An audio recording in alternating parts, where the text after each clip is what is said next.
What's up, Gold Bells? What you doing?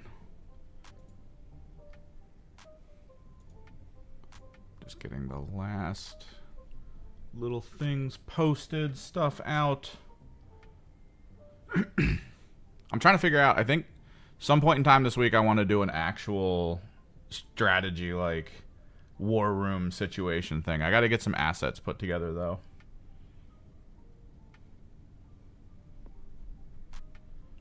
That way you guys can see like the terrain layouts and stuff.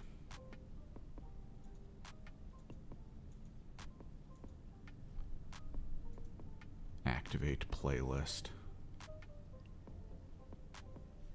At least for the Twitch people.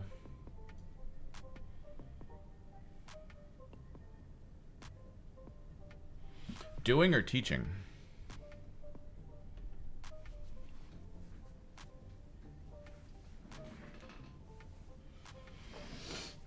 It's kind of something I've, even as a student, back when I was a student, I tried to like separate. I got kind of tired of random people at school telling me I had to do stuff for them. Oh, can you just get my math homework done? Kind of shit, like.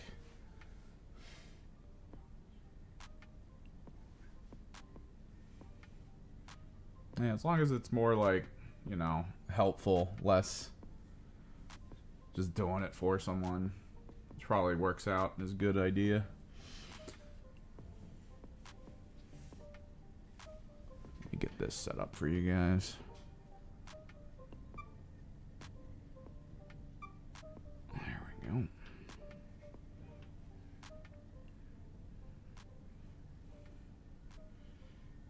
think we got one more guy to do. No, we got 2 for gunmetal. Yeah, just 2 for gunmetal. Then we can finally move on.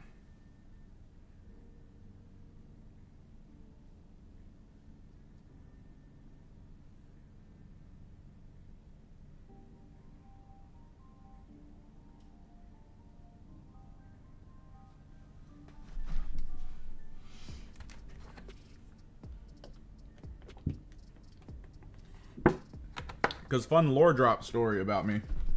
Back in high school, I took a class about robotics and kind of like developing interesting ideas on a scientific level that could be utilized by general public. And one of the core focuses of it, like our final project of the year, was we had to create the idea of, including like a lot of thought out components, a flying vehicle that is more meant for like just everyone, right? Like people in the middle class could own these easily, keep them stored easily, utilize them easily to like fly places without needing too much like to work on to make it be something they can effectively do. This turned into the people in my group asking me to design the elements, and that they would come together. This was their promise. They would come together and figure out a lot of like the nuance. So what ended up happening was, over time, they'd be like, we're not quite sure what nuance we need to, you know, we need to focus on. Do you have any ideas? And then I would inform them of like the autopilot idea. I gave them basically the full tilt. And at some point, I realized when they were conversing with me about like their study sessions and their interactive sessions as a group, that they were mostly just coming together to like hang out, shoot fireworks off in like parking lots and things. Like they were just being dumb. Meanwhile, I was out there like doing full-blown research on like economic shifts and stuff to try to figure out how to get that to work. I kind of called them on it during, because they kept asking me for the info, so I started feeding them info that wasn't 100% at one point. I was like, all right, let me give you some info. And then basically at the end of it, I went up front, because I was the last presentation, and I pointed out like every hole in all of their ideas. Because they were my ideas, but I had the complete solution. the teacher kind of picked up on the fact that I was probably the only one doing the work after that part of the presentation.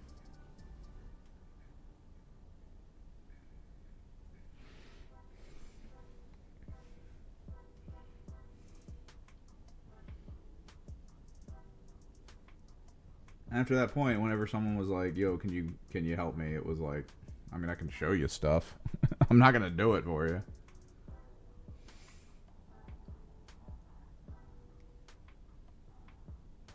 That's just how it was.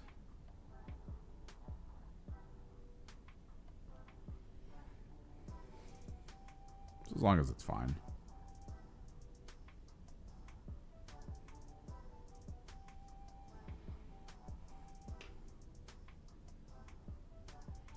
Called the car the Dragonfly. The idea was the wings for it folded back.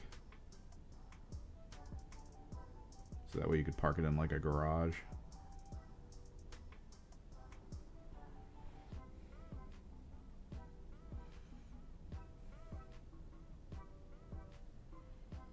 Basic stuff.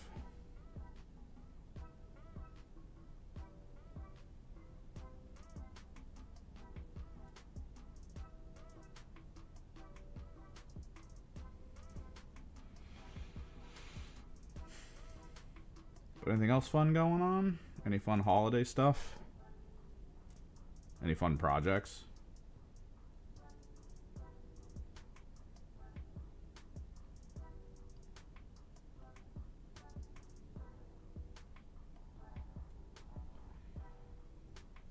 I think once we get the metallic down, once we get the actual like metal components down, I might apply the basing. We were gonna apply the basing last week, but it didn't come in. It's here now though, so we should be pretty good.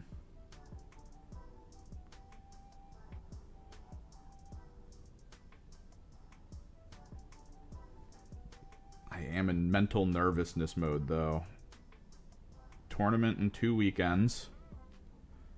I feel like I kind of get the gist of my list, but I did just massively overhaul my list as well.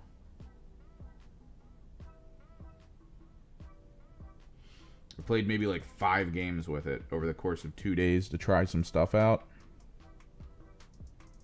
And I saw the glaring holes in the tactical efficiency of it. So we've got work to do.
I mean, guilt shouldn't work here. Like, let's be real. Guilt shouldn't work here. Because it's not your fault the other person has no clue what to do.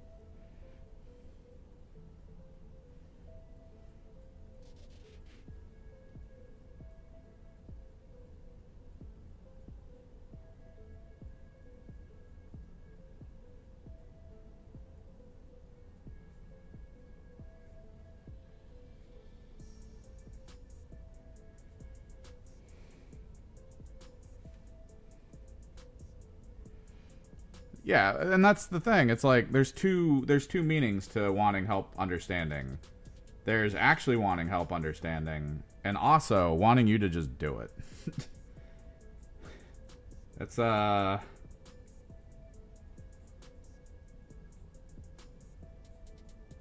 two very different steps. It's something always to think about. Hopefully I've got the super glue I need. Pretty sure these acrylic components I'm going to be adding to the bases can't be glued on with plastic glue.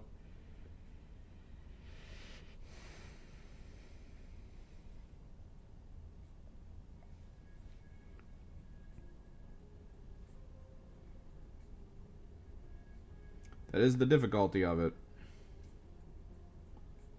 Because the question is, like, what's the attached to this? Like, what's the approach the other person's taking to this? Because I feel like, with my example of what happened when I was in high school, it was, I did all the work so the people I was doing the work for could go hang out and, like, have fun together. Like, it wasn't about them wanting to learn, it was about them wanting someone else to do it so they could just read the information later. Which, that's not going to help in a test situation regardless. Like, that's not how that works. Unless they're sitting next to you and then you're just like, this is the answer, here you go. Which could cause problems for you depending on how strict the teachers are in those places.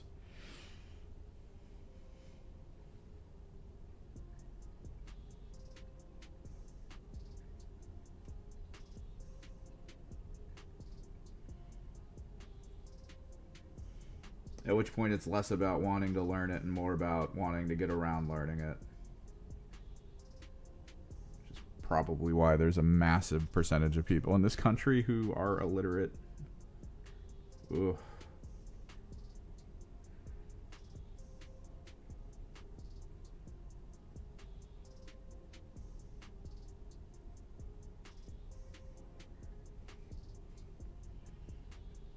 Damn, you're forgetting birthdays. Hopefully you can get a fun gift. My brother and I don't really talk all that much. Not like we're estranged, but like we just have two very different lives. So we just don't talk a lot to each other. Unless we run into each other, and then it's more like, hey, how's things been, man? And then we just go from there.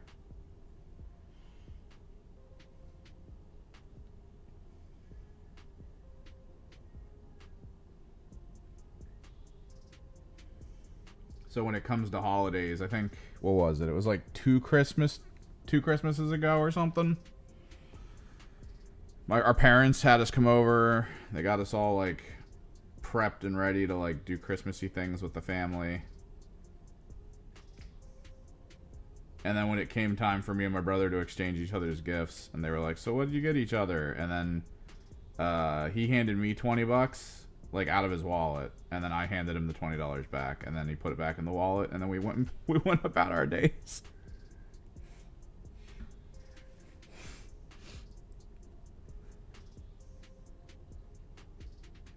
I've tried getting him cool things meant for like what he does in life, but I just don't know if any of it's useful or if it's just taking up space at his house. Like I bought him, he does a lot of like outdoorsy things. He does like biology based surveys and stuff. So he's usually outside late at night. So I bought him a pair of gloves that has lights in the fingertips. That you can like, you hit a button on the glove like in the palm and it turns the lights on. So I figured that'd be cool, like if he picked up like a turtle or something or like a lizard at night. And was like, oh, let me take a look at it. And you could just, doot, and just look at it with lights on his gloves. I think that's what I had. It's my idea. Couldn't think of anything else.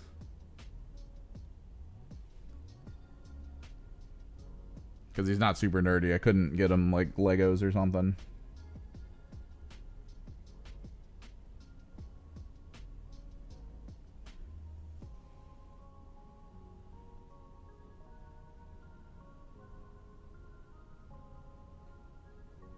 Ah, see, but that's what we do. At some point in time here in the next couple days, we're gonna start interacting because I mean it's Thanksgiving around here, so we're gonna interact at least either at our aunt's or our parents, depending on where he's going. At which point I'm gonna go, what do you need for your birthday / Christmas? Because we're both December babies, so we have to deal with it at the exact same time.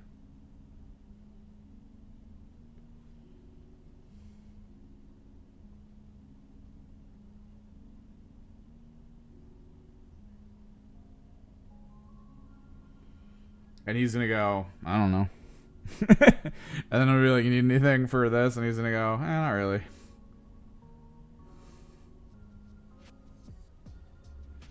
I remember there was a year where I noticed that he had a bunch of like old Nintendo games and an old Nintendo that he found, I guess, at a pawn shop.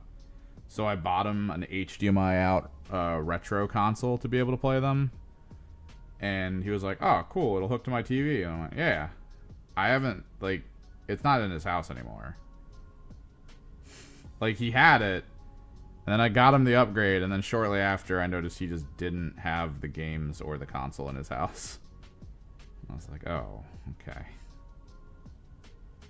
Like, I think it was just a short-term thing he thought was fun. And then decided to get rid of it after a little bit. Yeah. No, it sucks. So I can guarantee you he's going to get me either a Wawa or Amazon gift card. I'm going to guarantee that that's what he does. Because that's what he does every year. And then I'm most likely going to get him an Amazon or a Wawa gift card. Which is the equivalent of two people handing $20 back and forth to each other. And my parents are always like, oh, you got each other presents. And it's like, yep. Yep, we did. We did. Or did we?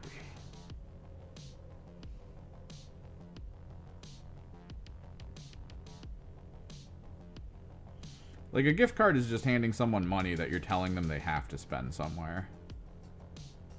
And sometimes it's money that has a time limit.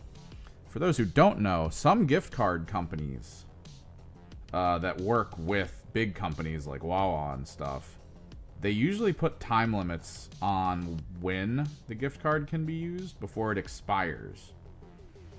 And I think in some situations they either refund the money directly to the person, like the source where the money came from, or they hold on to it until you ask for it back, which is a fun way of saying, haha, you lost your money. It's a weird little system that we exist within.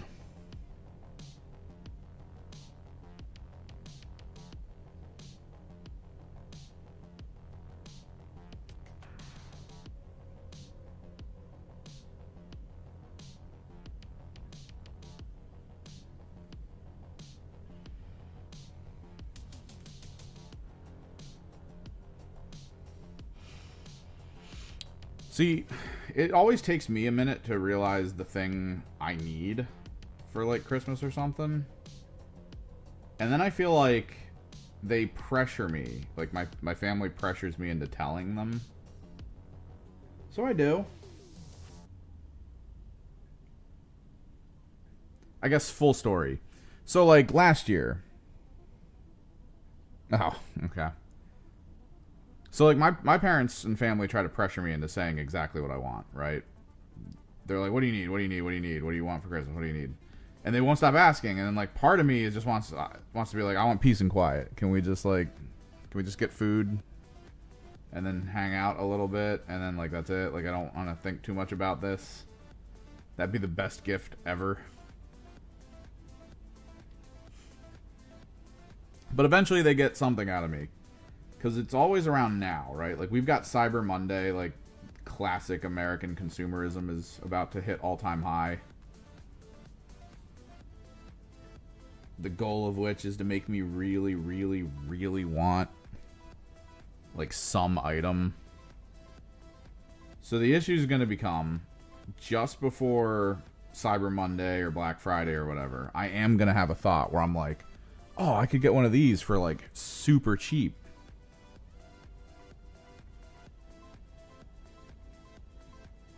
But then my parents are all like, what do you need? You know, like, what do you want as a gift?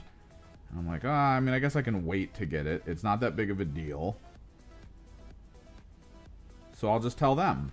I'll tell them to get it. It'll make them happy to get me something because they just, for some reason, really want to get me something.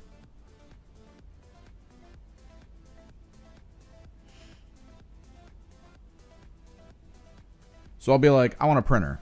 Like, I need a printer. Printer scanner would be great. It would be helpful, especially if it was like a semi-decent printer that could print on like cardstock and stuff.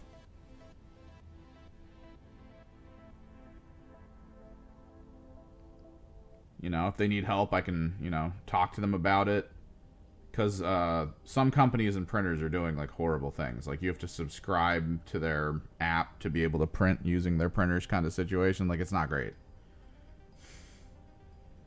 We getting greedy over here.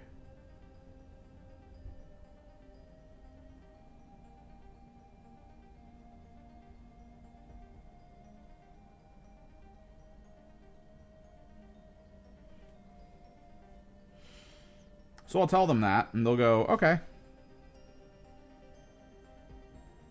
And then, you know, Christmas comes around, and they give me a gift card or something. Because, like, maybe they waited too long, or maybe they didn't want to, like, look too hard into it, and we're just like, he'll just buy it with his gift card.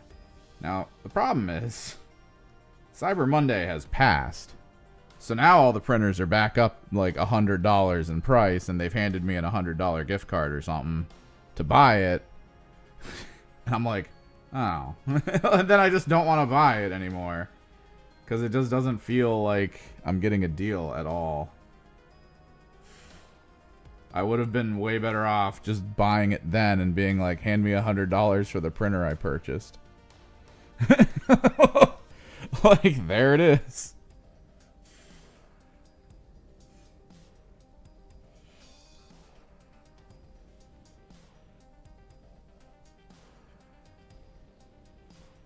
Like, I think last Christmas, I'm in a new apartment, and I was like, you know what, I pay for Amazon Prime, I could watch shows, I watch a lot of Twitch. It'd be cool to get a Fire Stick TV. Right? Like, they go on sale, you get like a 40-inch or something, pretty cheaply.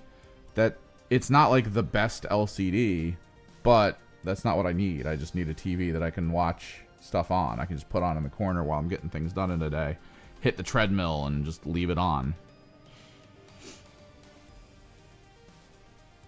So that's what I suggested, and those TVs at the time that were brand new were like $200.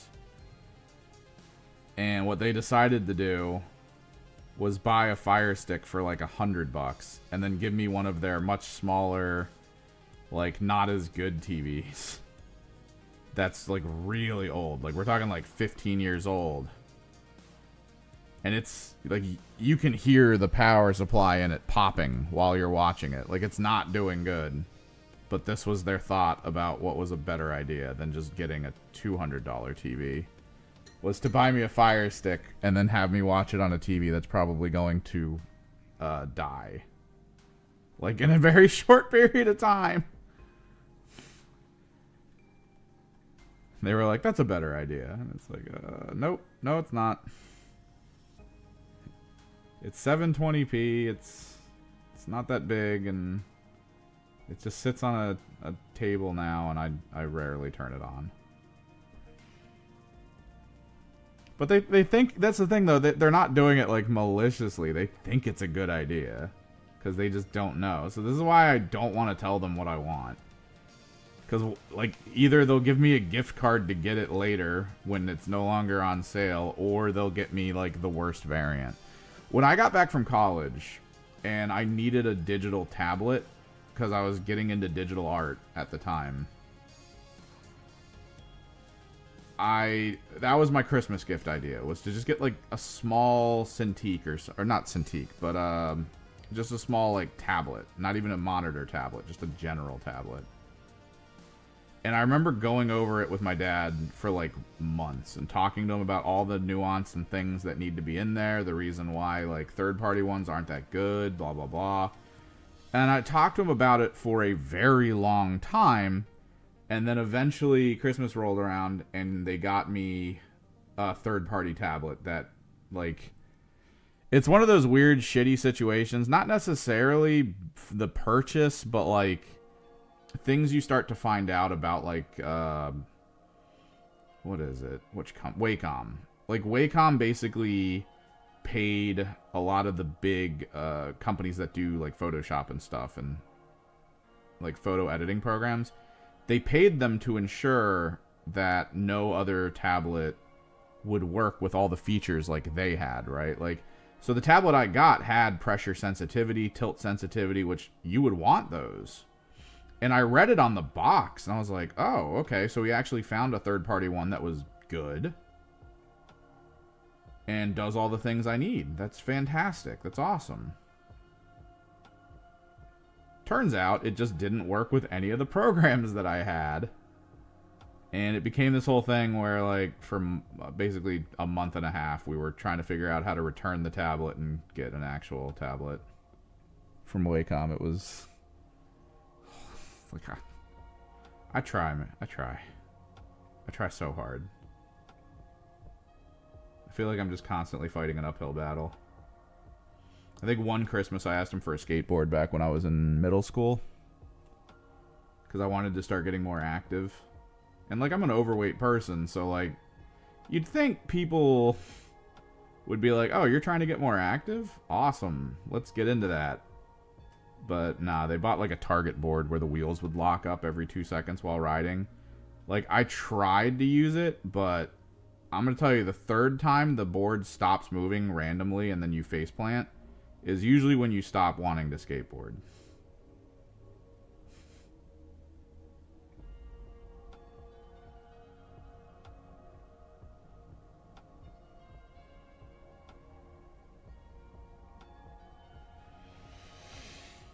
No, that's the thing. I do.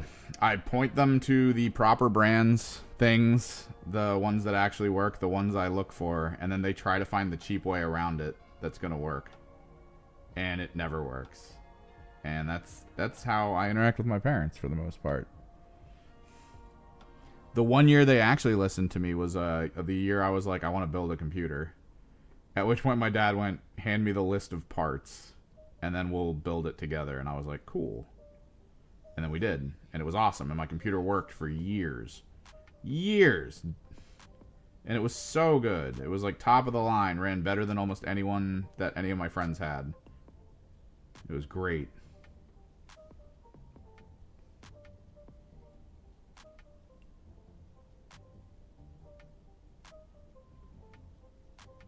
It was like the one good Christmas where it all came together.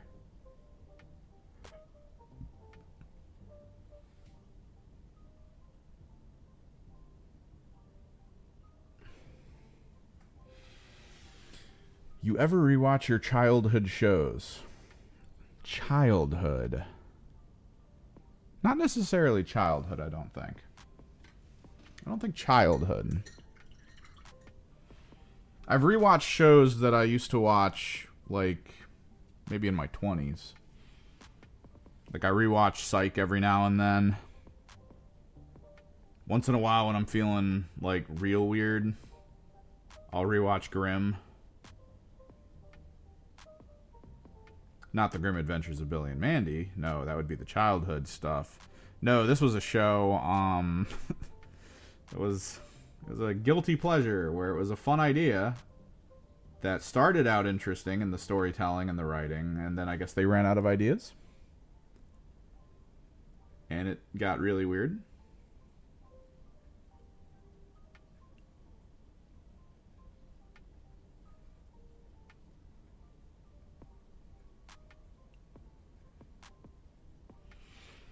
And you really felt it in the last season when nothing made sense.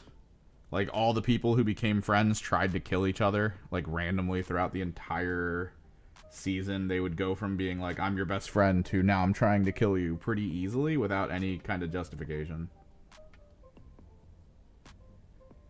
It sort of wrote itself like a soap opera.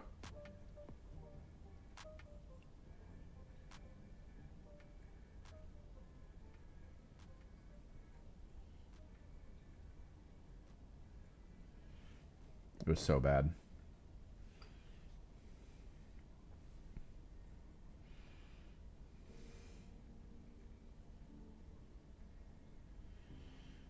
Yeah, I could see that. I used to watch Bob Ross at my grandma's house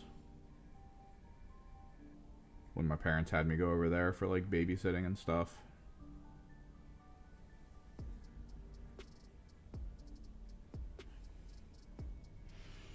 I watch Bob Ross now every now and then. It's good nostalgia.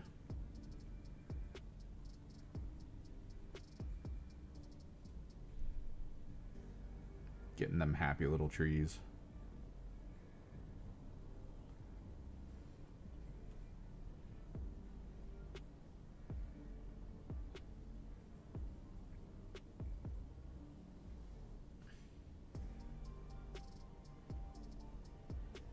What's up, Spadge?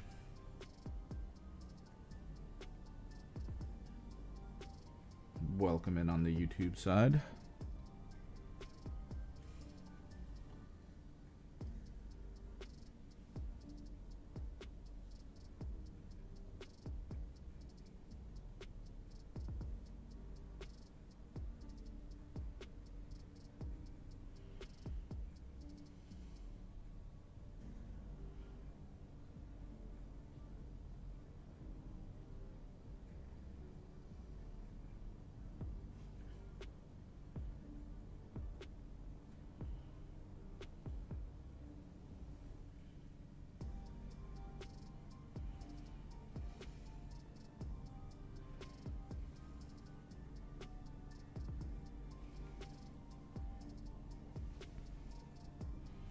I gotta pick a color for the ground. I'm not sure what I want it to be.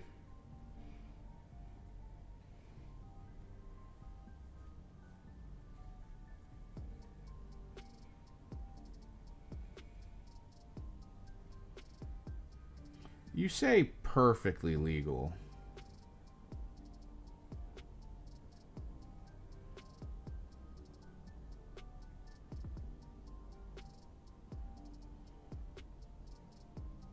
But just because you don't like the person you assassinate, or you feel that on a social level they are morally reprehensible, technically doesn't make it legal. Justifiable, maybe.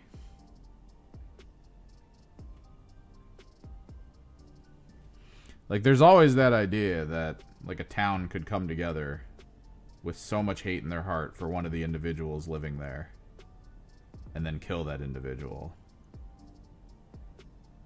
To the point where, like, law enforcement can't really arrest anyone because they'll all cover each other.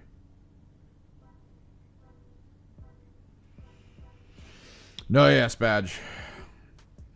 The Raptors highly interest me. Part of me wants to try to make salvagers work in the interim, but I know they can't. Like, I'm just 1,000% certain they can't.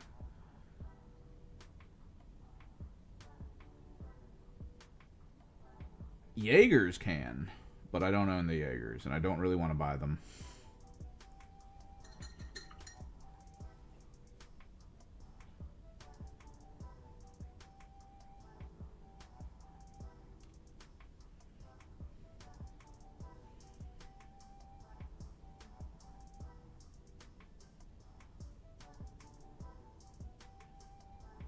So I think I'll stick to my mandrakes and cultists.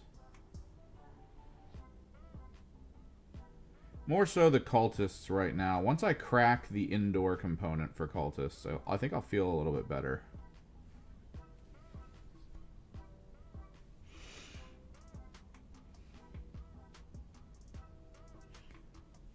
Well, you sure about that, Gold Bells? Because, like, if you set something up that causes someone to die, but, like, if you do it in a way where you know that it's going to kill them, it's kind of that situation of, like, if someone can prove it, technically it's illegal. But it would be difficult to prove. Yeah, see, that's the thing. You do break a law. Like, this is the trick with law.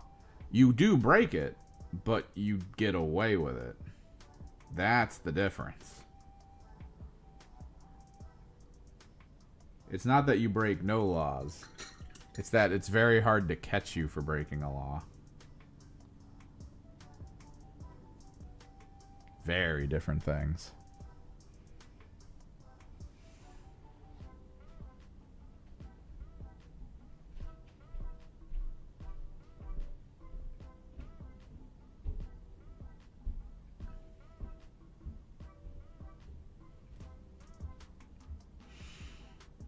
Because technically, like, if like a car repair company works on your car and then accidentally cuts your brakes, right?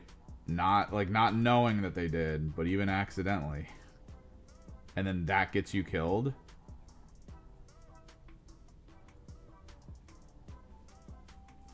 There's a chance that if the connection cannot be made between the car repair and the cut brakes, that the repair company will not be affected by it.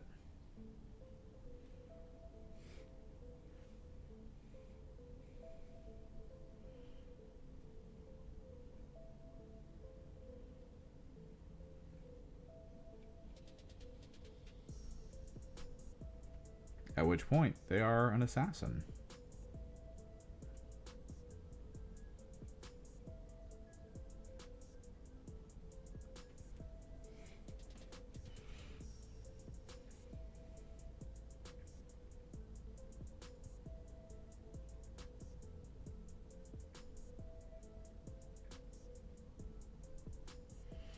I can't wait for them to show off the rules for this team.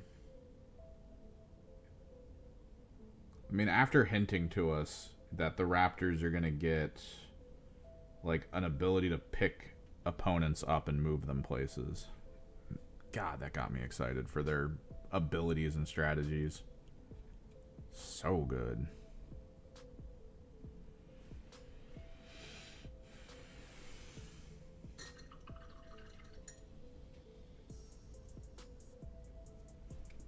Check the jump pack on this guy. Yeah, I gotta get the chrome out.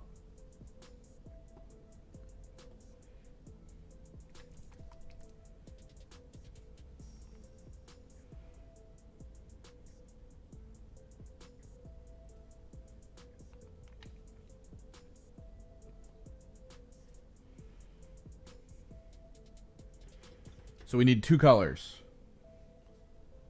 We need two colors. We need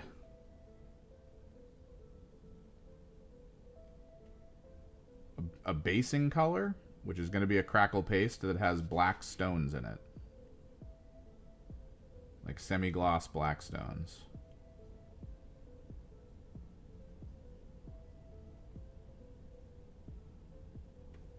And then we need another color for weapon casings. Because I want my weapons to be a little bit different.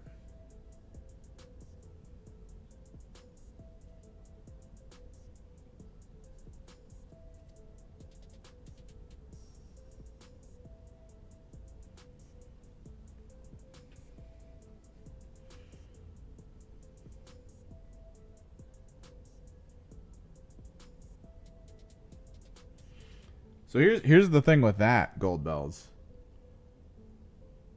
Which could be kind of fun.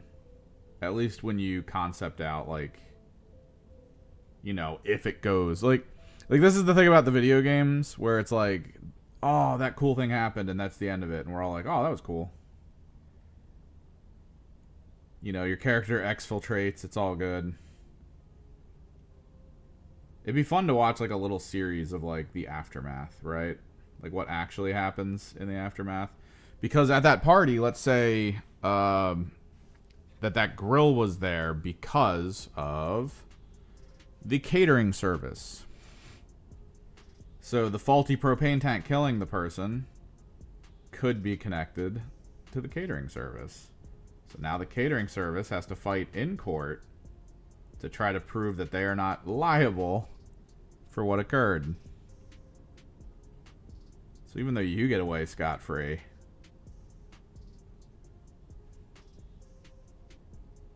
if that catering service can't like look at security camera footage and be like, we have no idea who that person is, who put that propane tank there.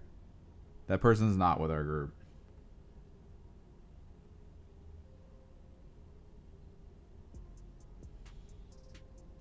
Then technically you get away scot-free, but someone else might get hit with murder. Or at least involuntary manslaughter. It could be a house owner's grill, but if it's still a catering service that brought the propane tanks. Because that's always the thing. The layers upon layers of oddity. So the armor is blue. The steel is cold, kind of silvery. The jump packs are green. Oh, okay. Ugh. So unless they can see that somebody moved a propane tank, which, who knows? Maybe there's cameras. Although I think the cameras are built into the game, right? Like you kind of know that there's a camera there. It usually freaks out a little bit.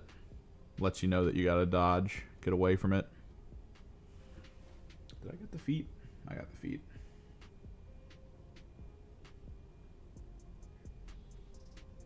But I mean, that's how you do it in real life, right? The idea of cutting someone's like oven gas line in their house over at night, and then when they turn their light on, the electricity hits, and supposedly it's enough to ignite that for some reason. Who knows? Just blow the house up. Getting away with murder. No, yeah, if you did it knowingly that was part of your plan. The trick is proving that was part of your plan. That's where it gets weird. Because, like, how do you do that? Right? If they catch you being the person that moved that propane tank there, and then, like, for some reason, as the hitman, you go to a court date to be like, all right, let's clear my name. Like, for some reason. Who knows? Like, they have to be like, look, we found this paper in your house that showed that you were planning on putting a leaking propane tank. No. Proving intent in that situation, near impossible. Or at least super hard mode. Let's do some pipes while we try to figure out what color we want the base to be.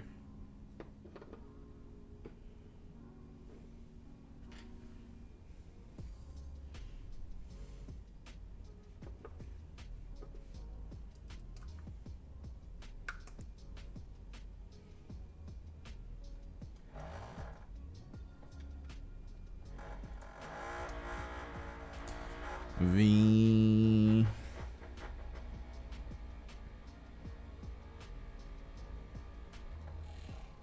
No, yeah. It's the oddity of everything for, like, kind of how life works at, like, a high tier. Any error or mistake that goes by, the whole concept and, like, general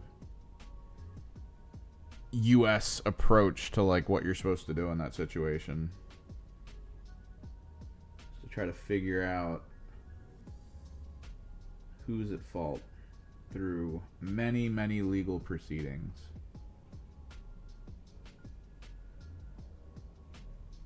Which at one point in time in our history might have been viable. But now there's a ton of us. Court systems are over inundated. Kind of makes it a little difficult.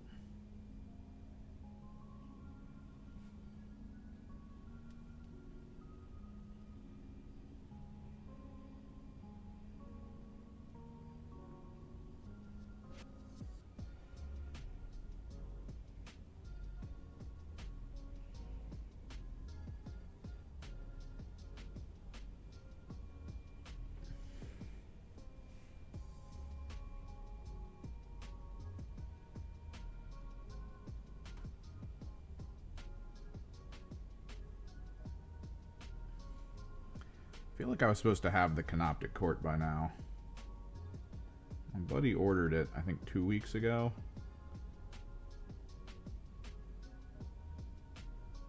At least it feels that way.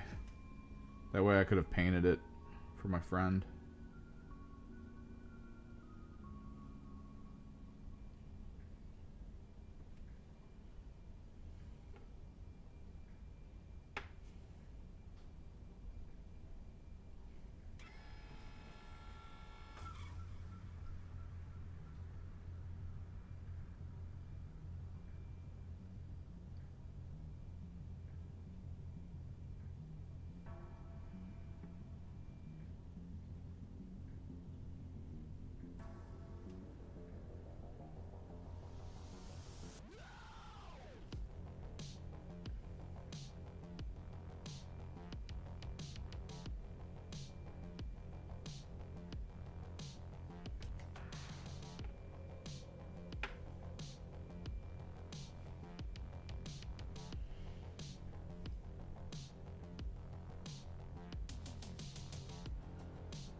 Weirdly, I know too much about this.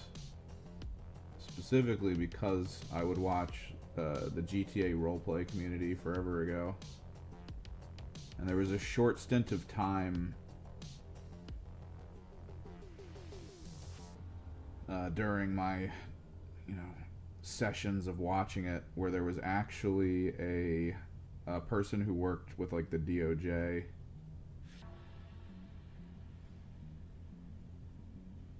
about these specific things.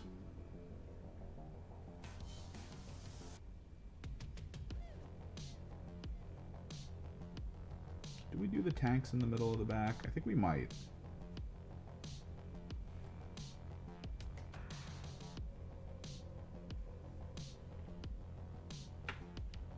Enjoy your food.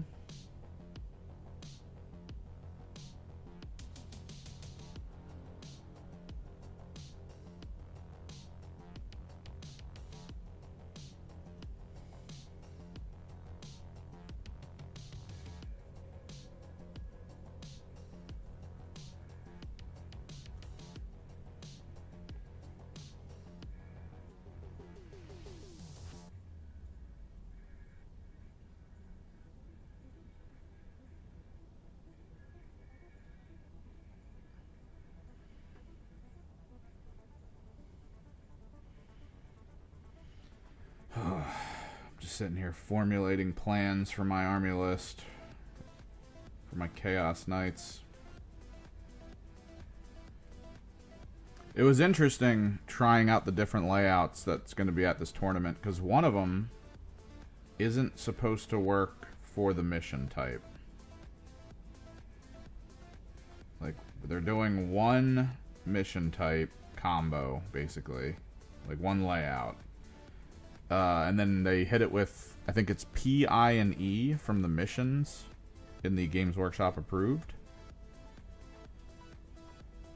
But the layout we're doing, they do not suggest P for it.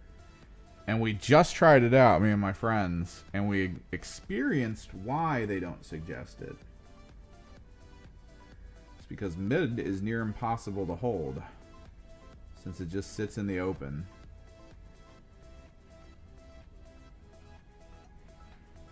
So I don't know what's going to happen there.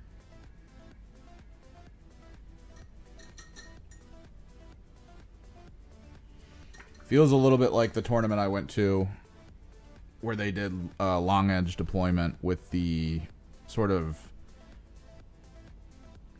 completely perpendicular building terrain. So turn one I had clear lines of fire with all of my knights into everything. Against an army that was not long range.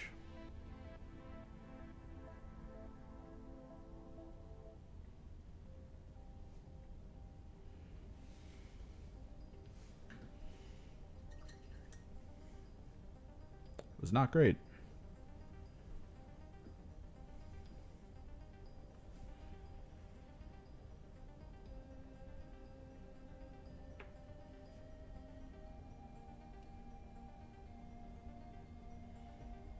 Anyone got any fun Thanksgiving plans? I heard a lot of people are talking about like Friendsgiving, and they did it like this weekend. It's weird to me.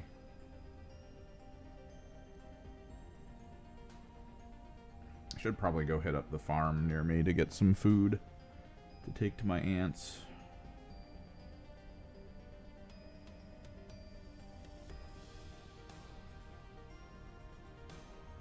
They do some pretty good baked goods.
Warp Talon just want hugs.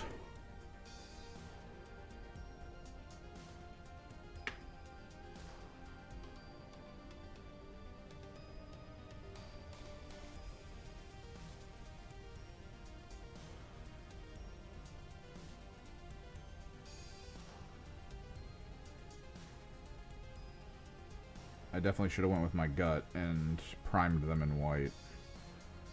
The Payne's Gray just does not show through.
Let me make sure the arms for my champion don't... Yeah, they need the red a little bit.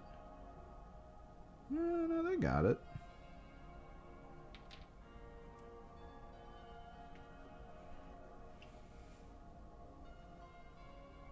Anyone got any fun gaming things they're doing? Of any variety. I do realize I work with people within, like, the console gaming space.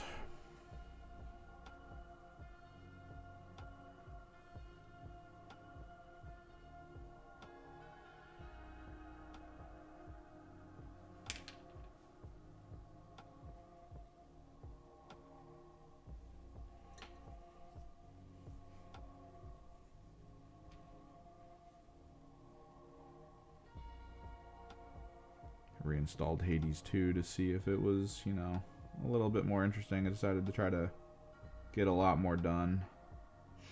I realized I had been basically playing Ball X Pit on and off for like no reason. It's just like a mental burnout game.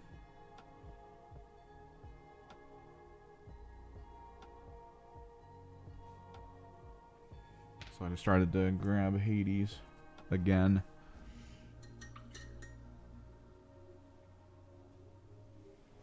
Oh, his tank on his back.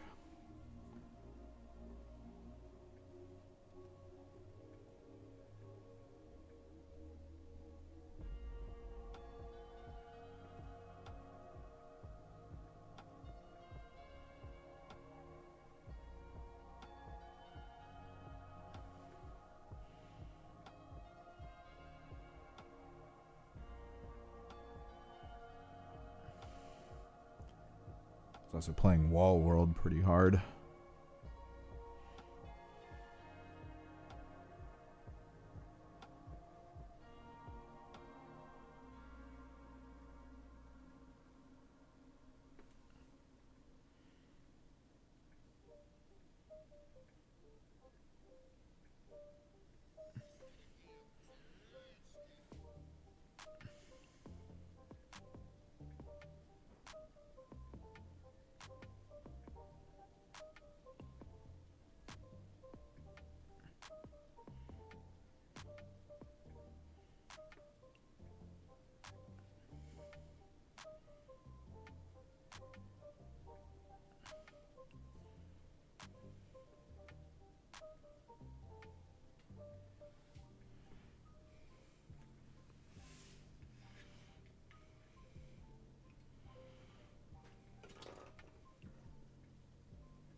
So with red as the wire, do we want to do just like a dark mud brown?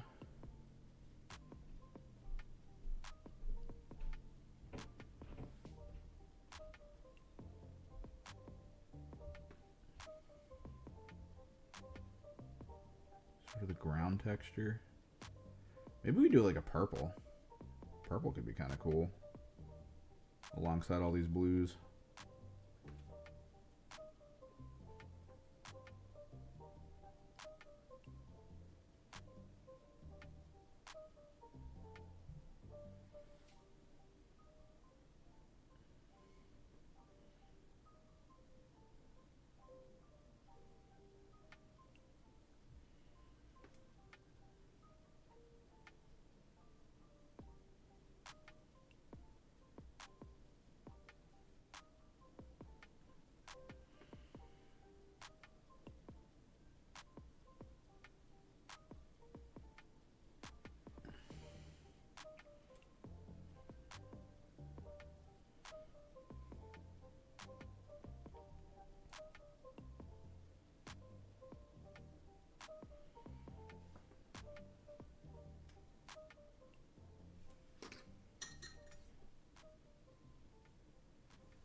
Held off doing that because I'm still not sure what I want to do for the casing.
3 o'clock on the dot. Chat goes dead silent. And then I paint in my loneliness.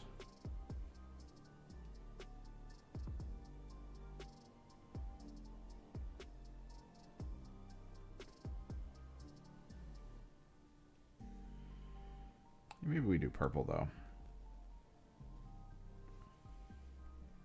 We can do purple. Maybe I'll hit it with one of my mica powders.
Raptors.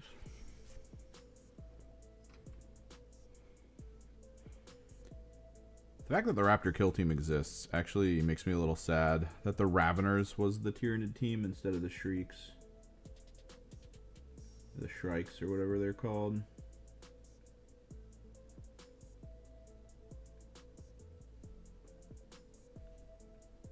Probably should have been shrikes.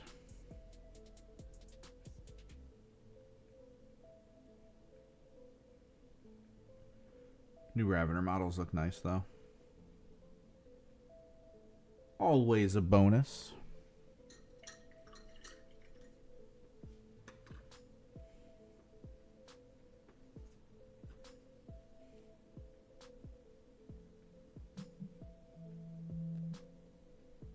Phone call. Oh.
Okay, that was weird.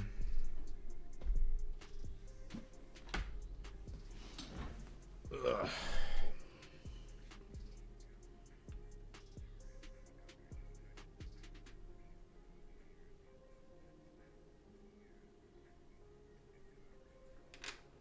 I had a doctor's appointment tomorrow, and I confirmed it yesterday because they make you confirm online. I just got a call today about them being like, hey, you didn't confirm, so we have to reschedule.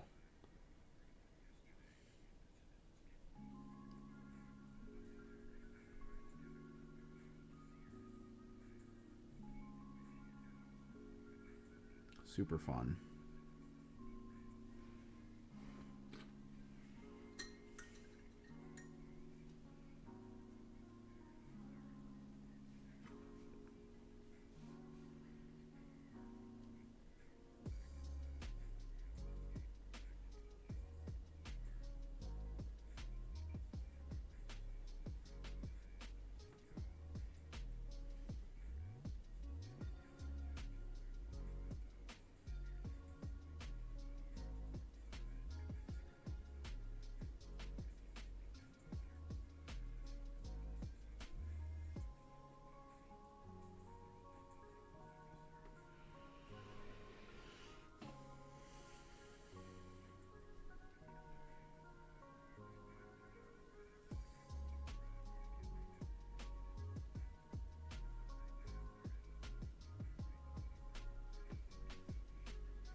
Are there wires under here?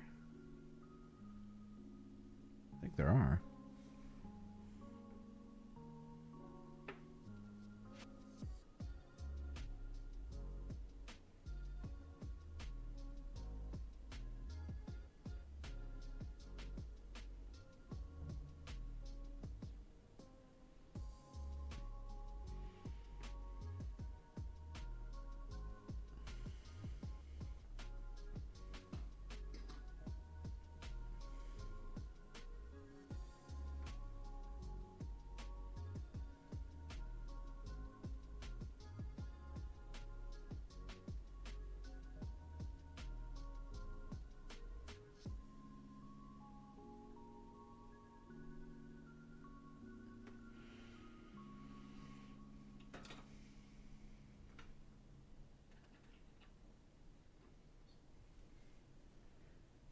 What's up, Francois?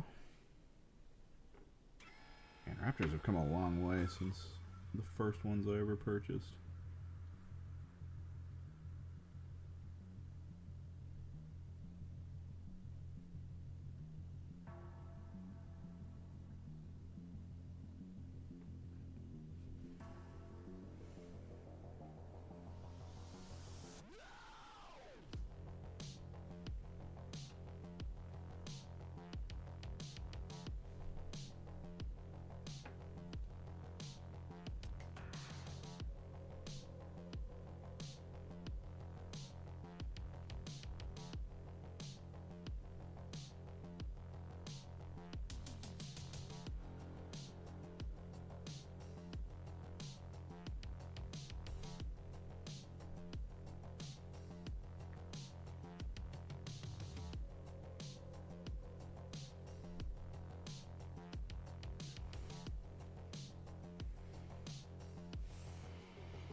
One day you'll be done your coats of yellow. One day.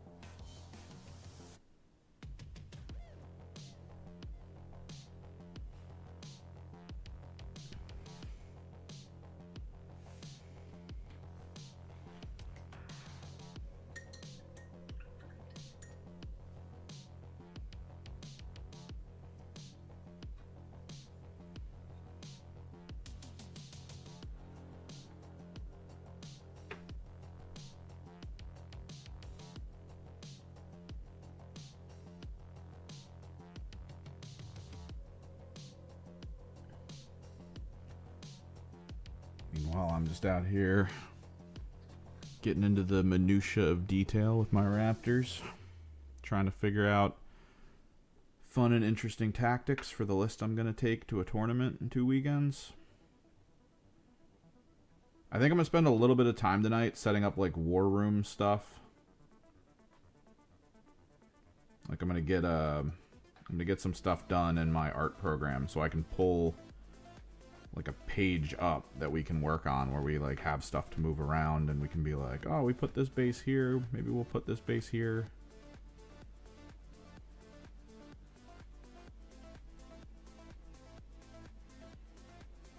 That way we can pre-plan some things. Because I have kind of an idea on how I'm going to place my stuff to try to like keep it from getting shot by big things. But there's a part of the pregame plan in 40K that I need to really work out.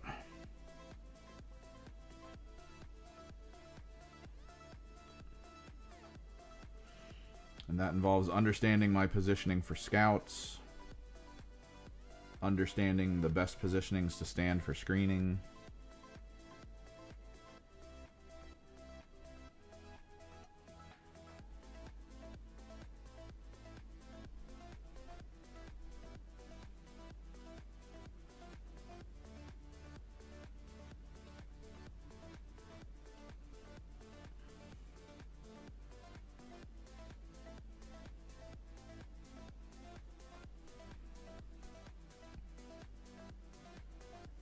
we've got a lot to do.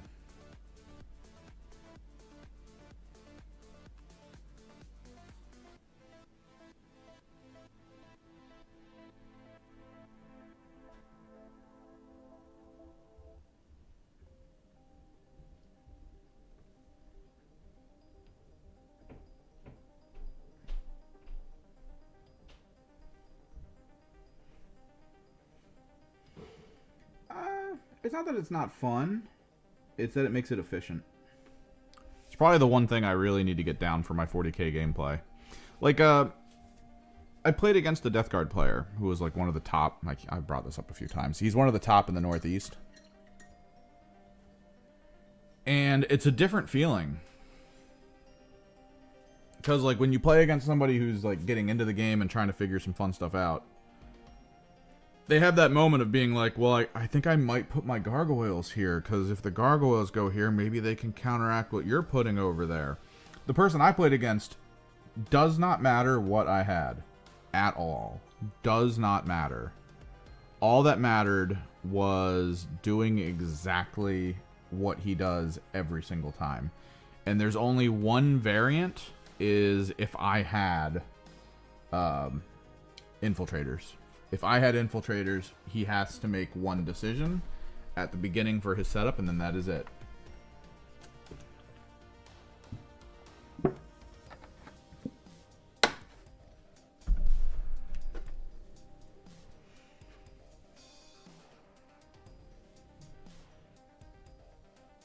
Which, that feels so different to play into than kind of like new players who are trying to figure out exactly where to set their stuff up. Basically every game feels a little different to them. They gotta, you know, work that stuff out. Whereas for me, it's gonna be, oh, I put this stuff here. I think the only decision I need to make is if I have to backline or frontline screen.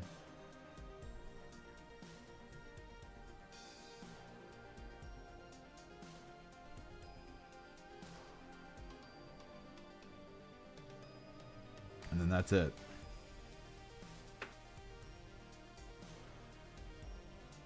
Doesn't matter what my opponent is necessarily. There's very little I gotta care about.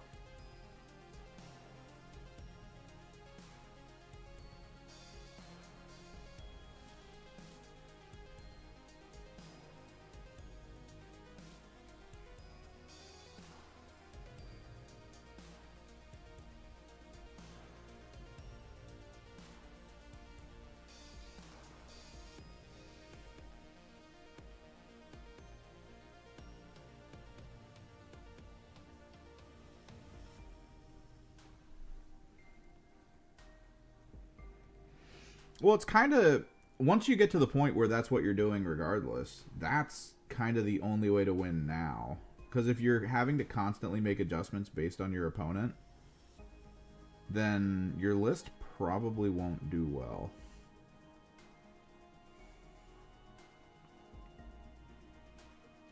Versus just, like, let me put things here. Like, so my list is Knights. It does involve a squad of Flamers and Blue Horrors. Now, if we were talking, like, the hardcore meta, I should have 2 squads Nurglings, 2 squads, Nurgle Beasts. Like, the Nurgle Beast in my team. Because Nurgle Beast just full regenerates itself, basically phase to phase or something. And then Nurglings themselves just shut down areas, prevent people from moving up too quickly, cost next to nothing, and are actually durable enough to annoy people. But I don't own those, and I don't want to buy them.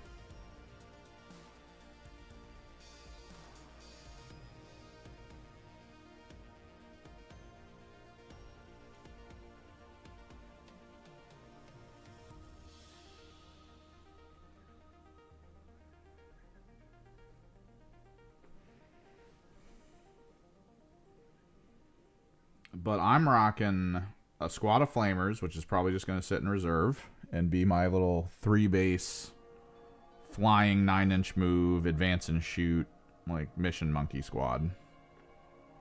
Difficult to screen for, capable of being in the worst places possible.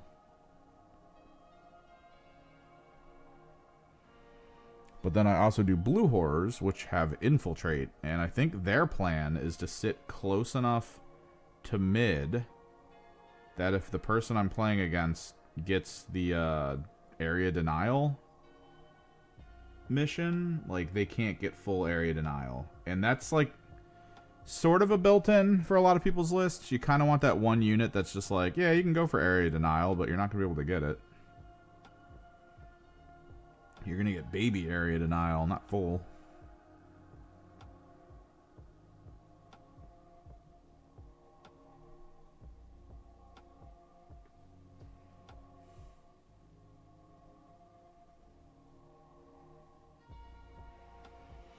Like, I had a person who got extend battle lines and area denial turn 1 when I played against them. It was super obnoxious because he went first and I had nothing near mid. So he had this massive score on turn 1.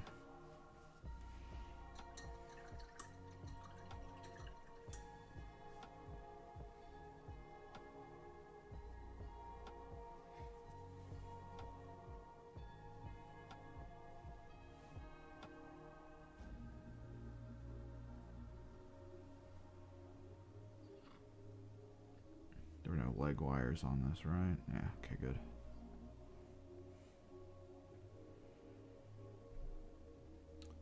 So yeah, Blue Horrors, a little expensive, but capable, I think, in good situations.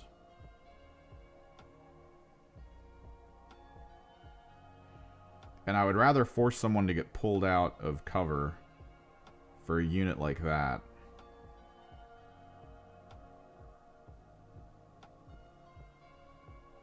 than like one of my knights.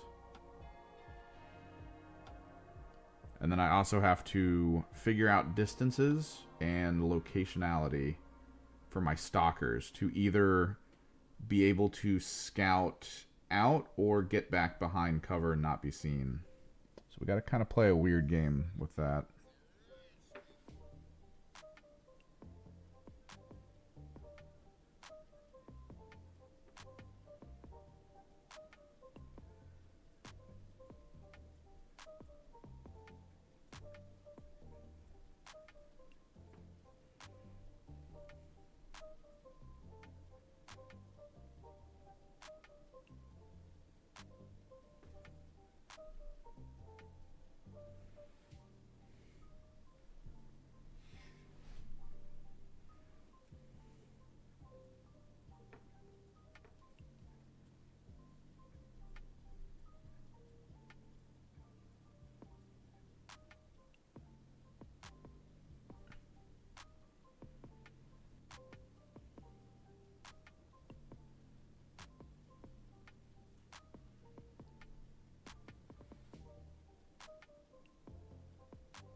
sure I didn't miss a wire on this guy's chest or something.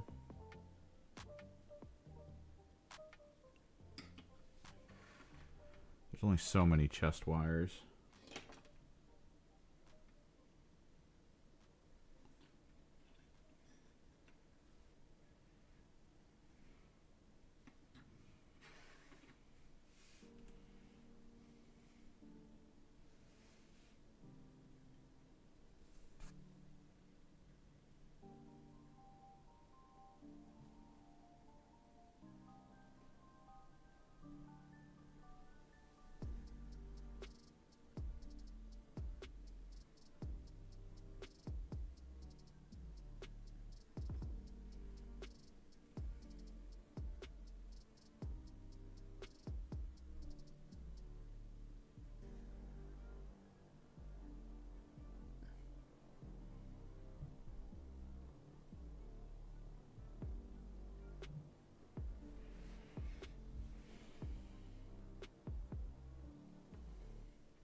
Oh.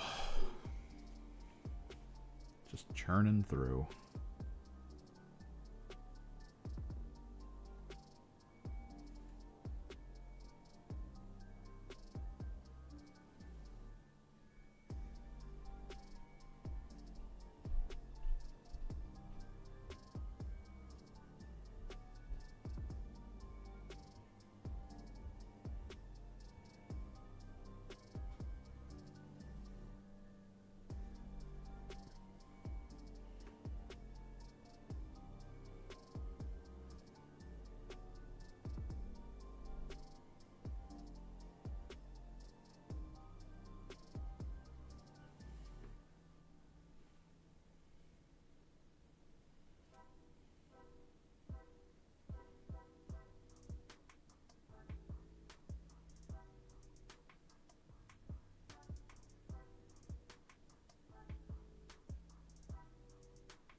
Do we want to do different for the wrappings? Maybe we do different for the wrappings. Like a brown or something.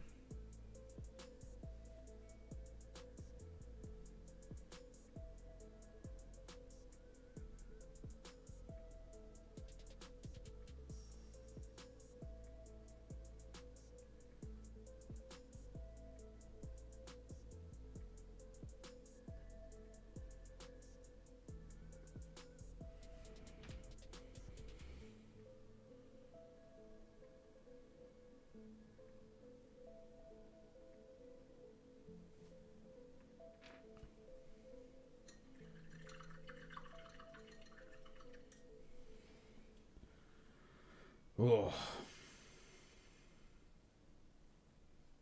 Okay.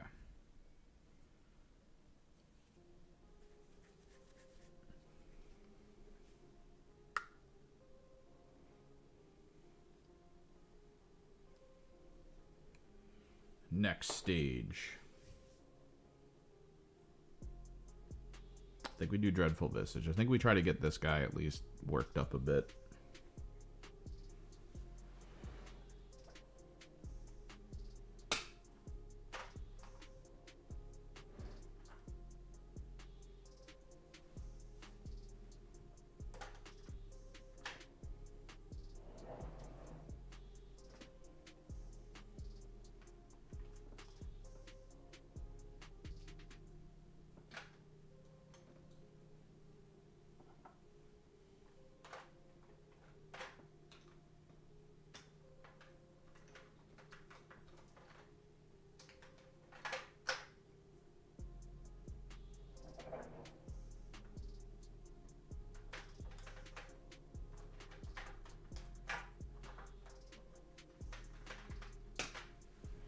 Dreadful Visage.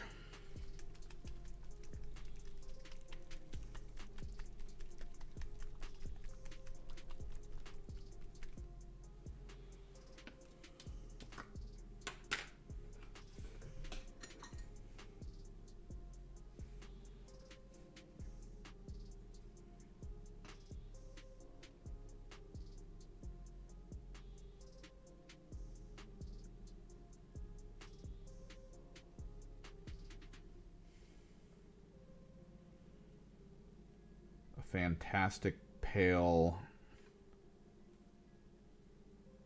almost lilac color that still feels a little bit fleshy.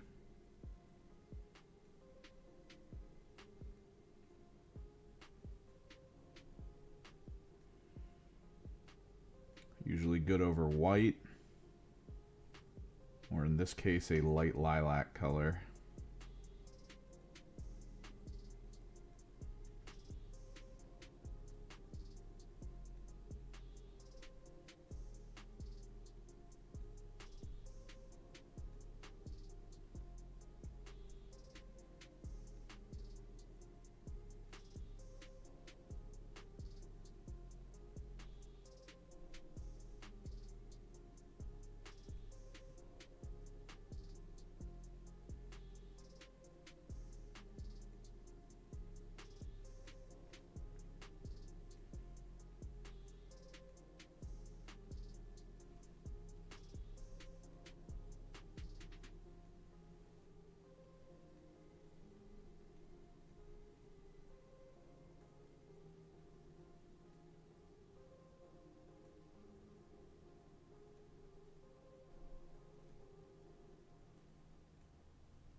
fuck song is this?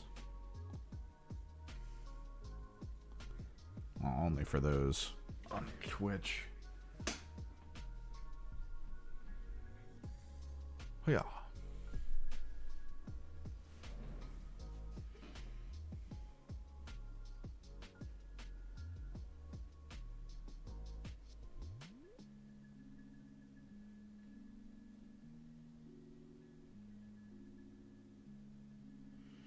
I'm going to try to achieve the same visual aesthetic that I was able to pull off with my Chaos Cults, where we do the Dreadful Visage and then we try to find like spots to do like a watered down like flesh terrors and stuff. Give it some multi-tonal.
Then we'll hit it with like a Reichland Flesh Shade.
Kufta.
He's so fleshy.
Curse clause.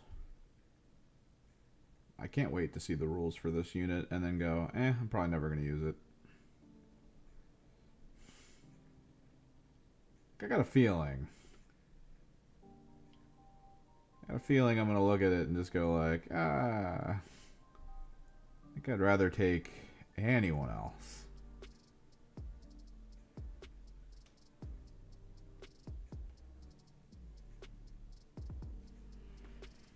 After putting in all of this effort.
Alright,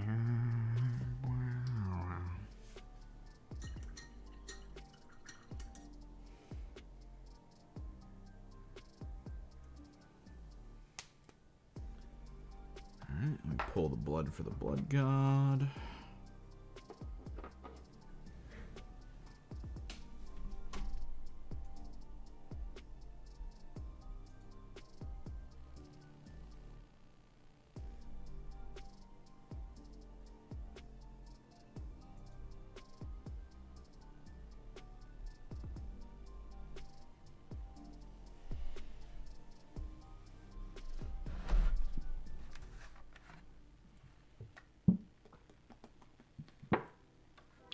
Beverage. Stay hydrated, chat. Try to change up the playlist here.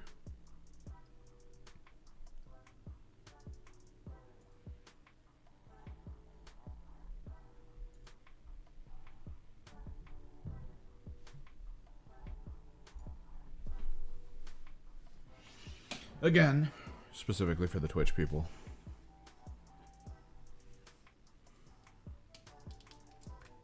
No way in hell I'm just casually listening to Coheed and Cambria over on YouTube.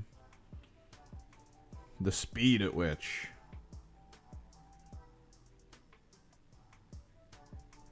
I would lose monetization.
try to get this highlighting red on.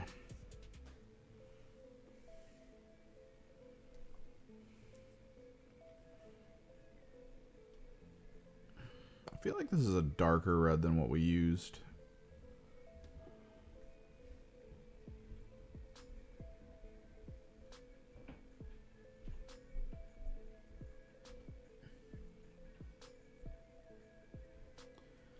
Yeah, it's not as much of an increase as I'd want.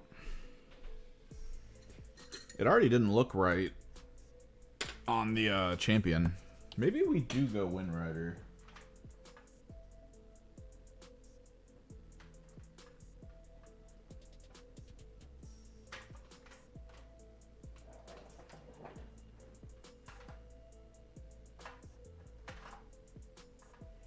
Or possibly Evil Sons.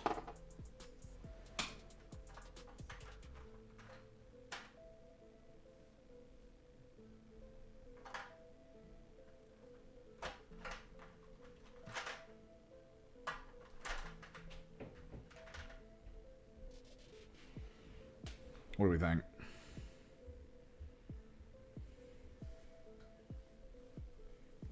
I'm thinking of going crazy and just going Wind Rider or Wild Rider. Because it's orange. Like, this is just orange.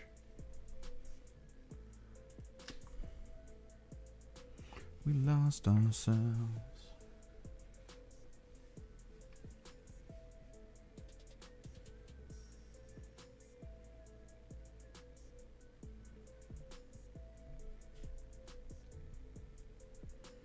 Like, it's not Fire Dragon orange, but it's orange enough.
There we go.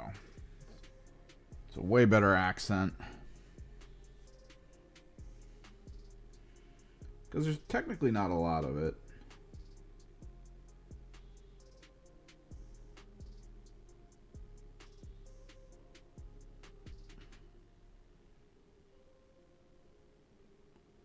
So it's fine going as bright as it does.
kind of want to just get this guy done.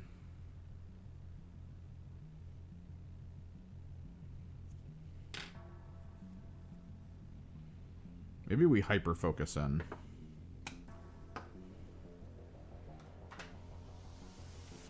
Just so I can have one model that I can point to and be like, yep, that's the goal.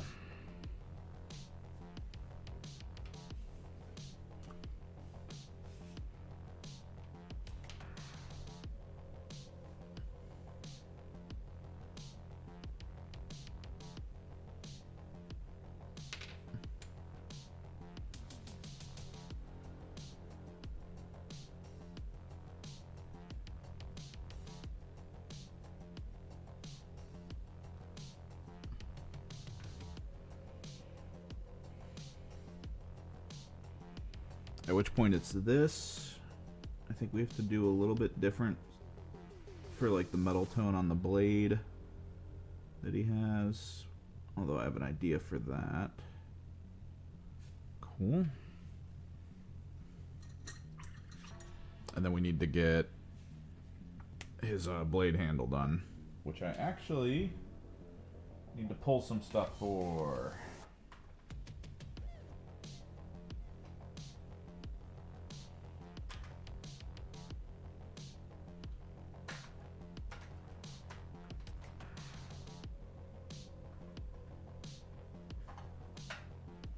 Specifically Thondia.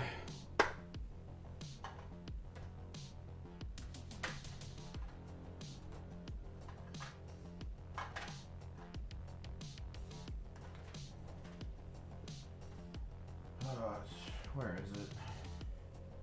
Snakebite. Thondia and Snakebite is going to be most of the leather handles, I think.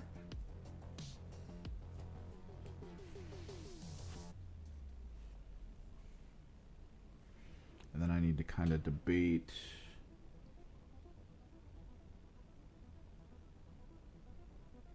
the tube piping back here,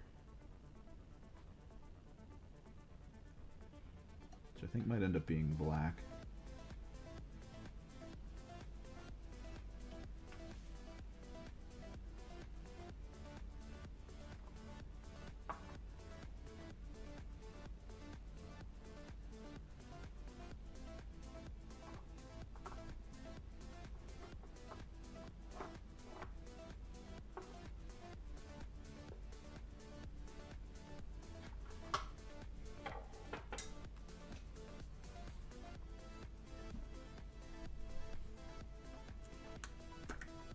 And then we also got to get a gem color together.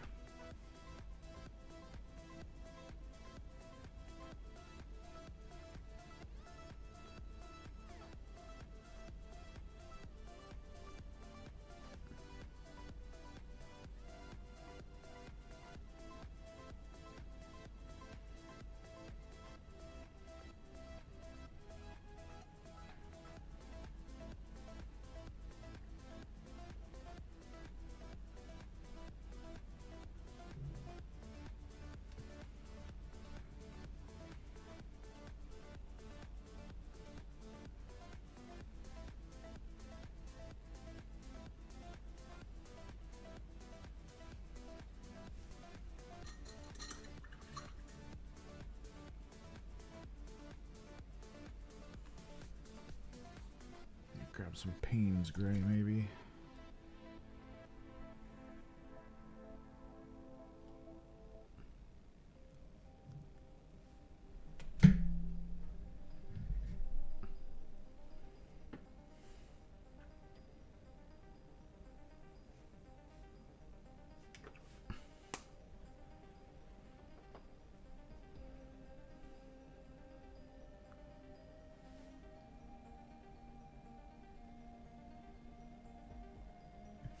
Not good enough.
just need my really, really dark gray that I have. I think it's called Grave Cloak.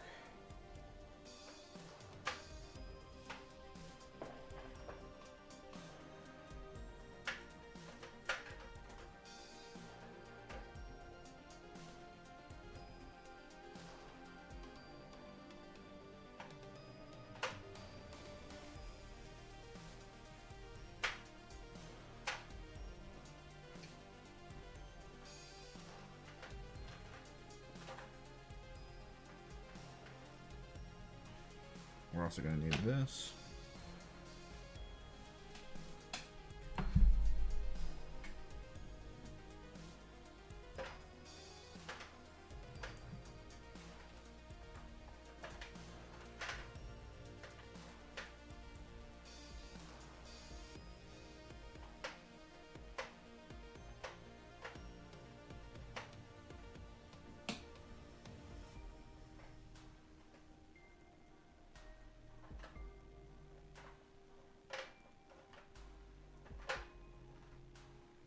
There it is.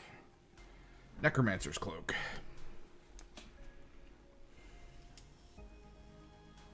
Well, that doesn't feel that dark. Maybe it's not mixed. Buzzing noise.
Good enough. Where is it? Black Noir.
Simple enough.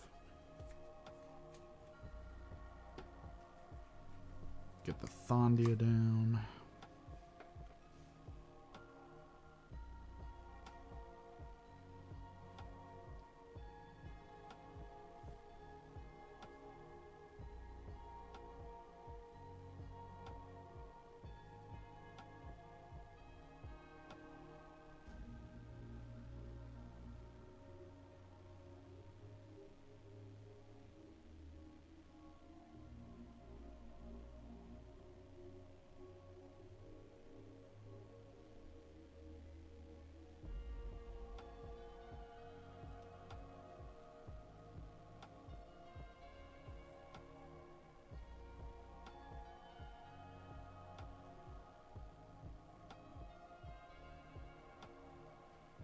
I still don't know what we're gonna do for this stuff. The little like tubing that they have between their joints.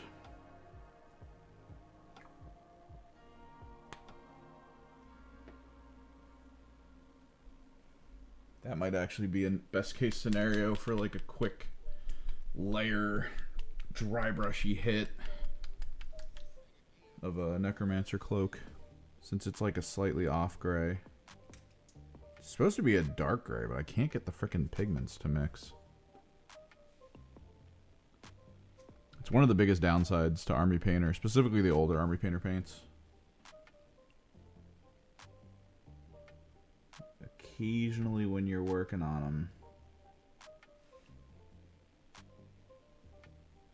you'll start to notice some paints that just can't seem to blend.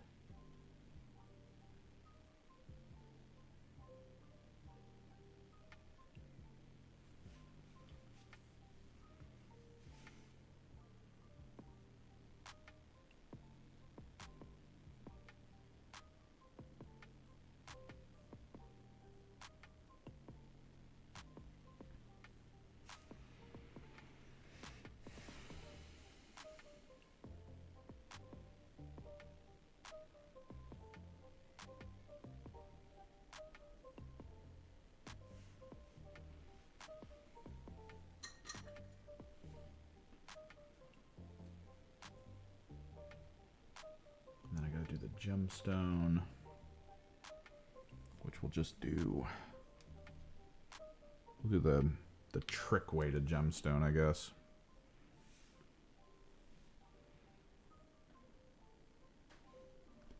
Get a super bright silver down.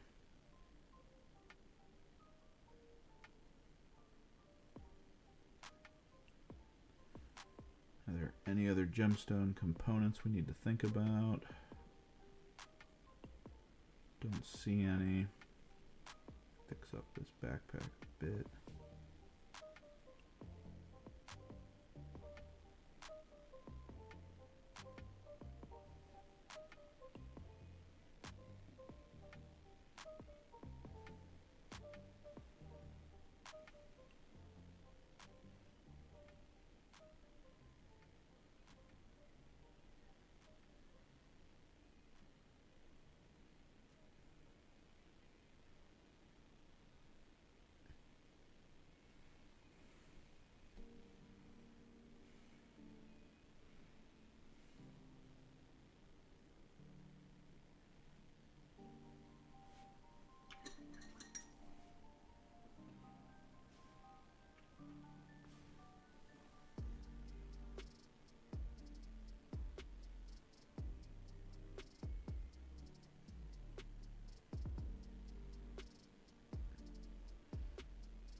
The hair on his backpack. What color do we think the hair should be? Kind of want to lean into like a blonde on this one, and maybe a gray down here. Let's do. Pull out the Casadara.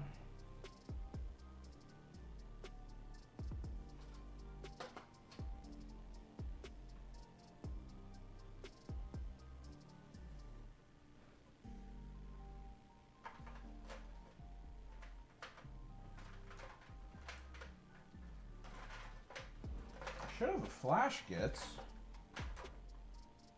Let's do Moon Dust. Army Painter Moon Dust. It's like a low saturation bright yellow, which just works. Works for like a platinum blonde feel.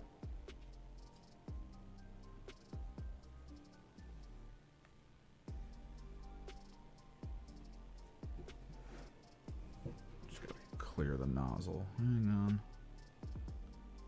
Hold, please.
All right, let's prep the gray one while that dries.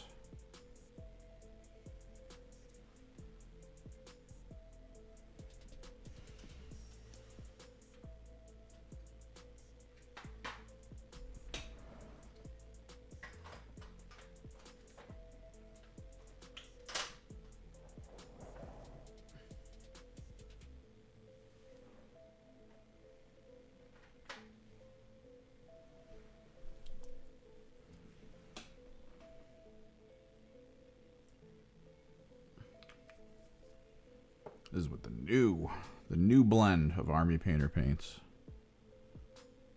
which are actually really good.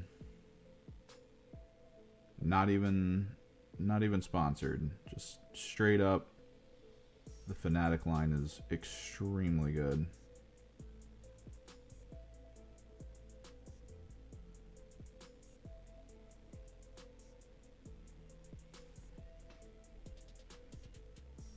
one pass coverage is pretty impressive.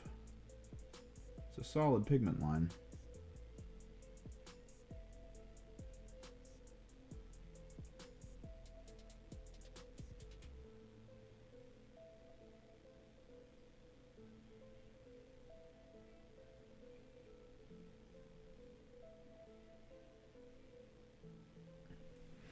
Sadly, very few stores carry it local to me. A lot of them still have like the old Army Painter sets, but they just didn't move up to Fanatic for some reason. Guess they're waiting for people to buy through most of the old stuff before buying into the new brand.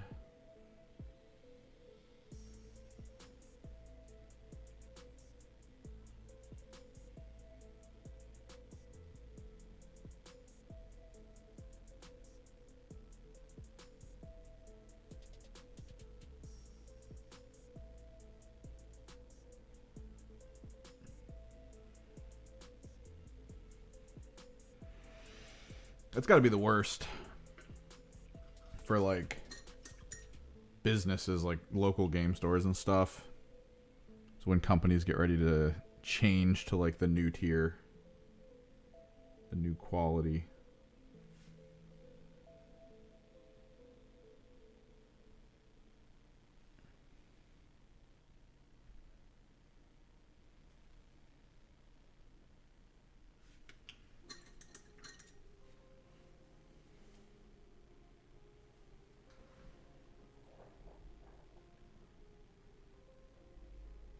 Do I have a Battleship speed paint? I thought I did.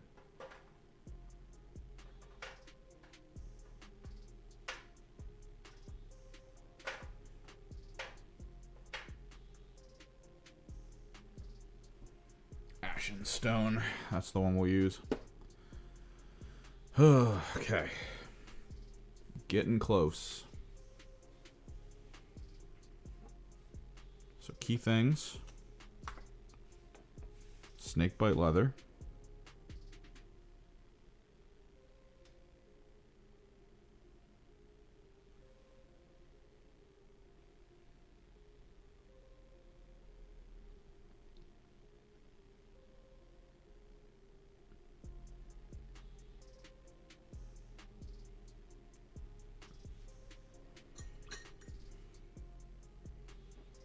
Keep that with my Fondia, so as we go forward, we know that's the leather.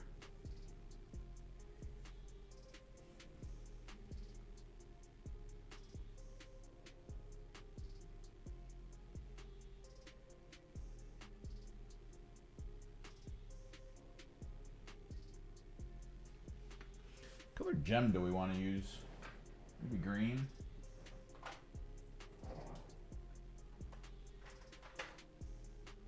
Get this emerald.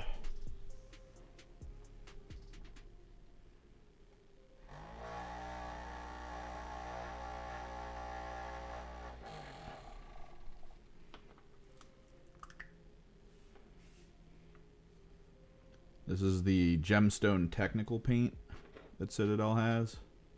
You can get a similar effect by mixing a pigment in with Ardcoat and doing it, but I like the pre-established color. That way you can kind of like do a ton of them without them changing too much in pigment.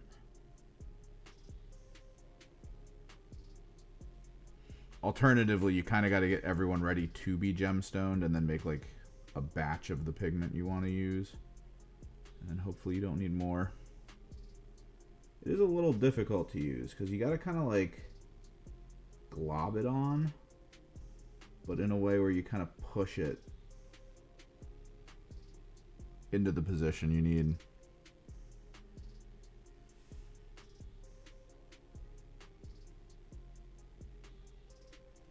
Like right there, I pushed it away. Which means I just need to glob more. But when it dries, it kind of dries as like a candy coating that's semi-transparent, and then the silver underneath shines through, making it look like a gemstone that just shines with the light.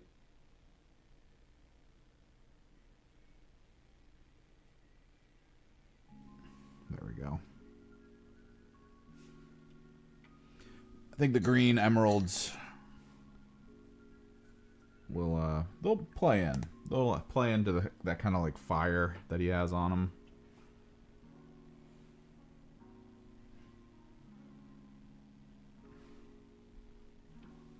Time is at 4:37. We're still good. Hit them with the Cassandara.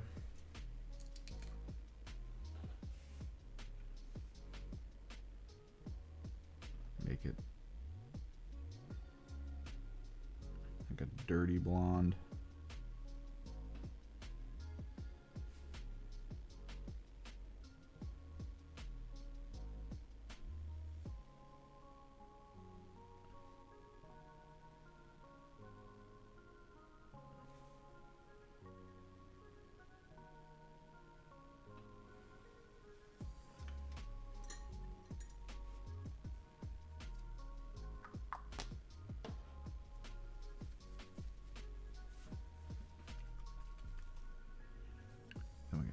Ashen gray.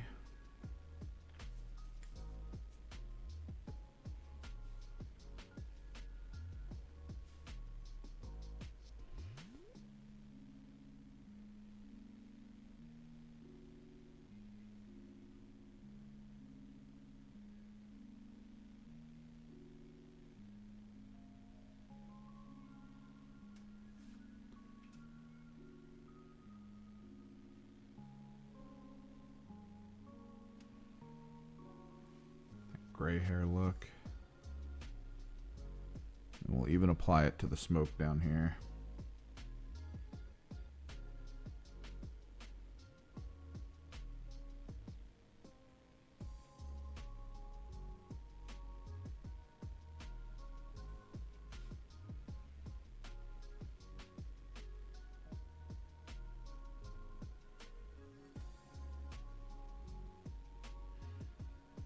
I like that they're kind of trying to move away from like the flight stands and like the angled plastic for it. I mean, after the travesty that was like, what is it, Gravis armor that uses it? Like the heavy armor flyers that they had.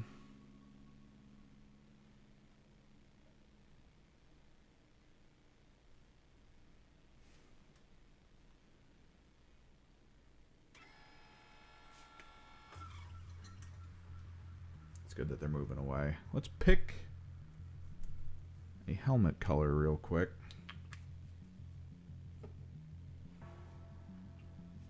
You think of the local scene. All the people that I play against.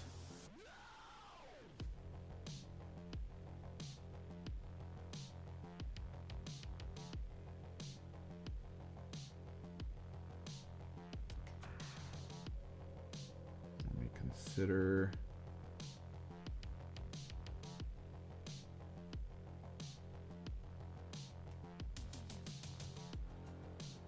what detachment I want to make this.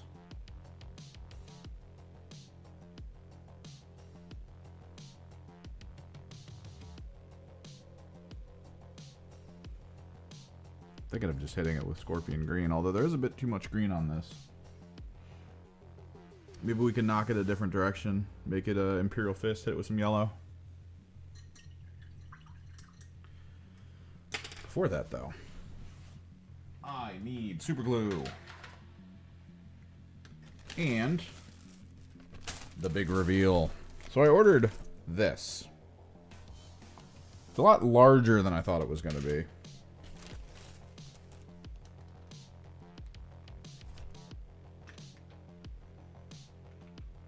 The idea right now is to find kind of like a good place to maybe glue one or two of them.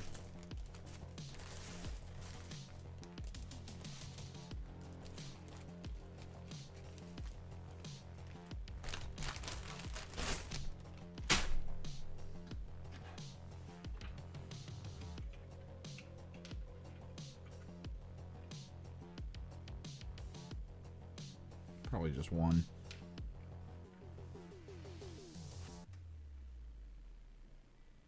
Glue it like back here.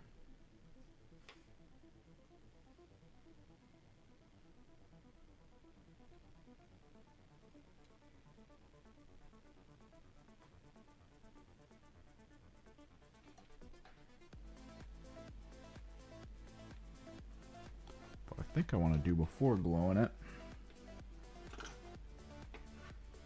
I gotta make this paste.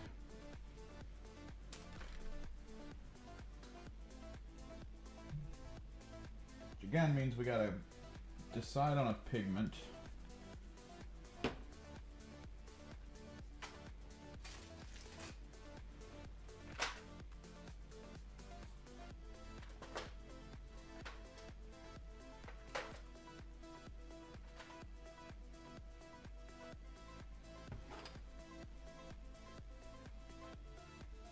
Go from there.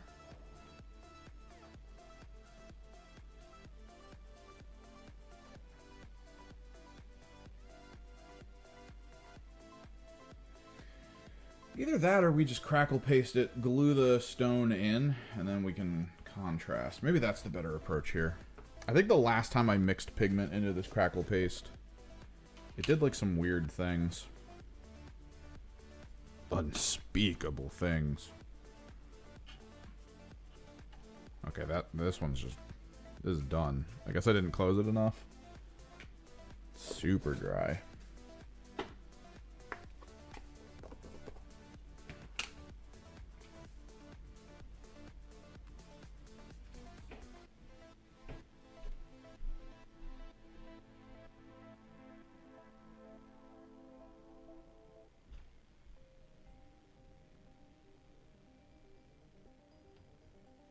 Apply it like cake icing.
Just gotta make the directions work.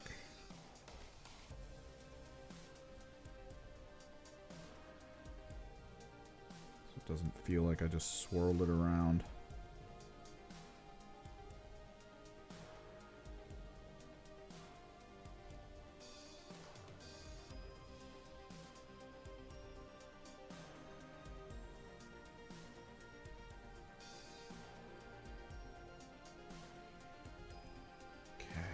This is going to take a minute to dry.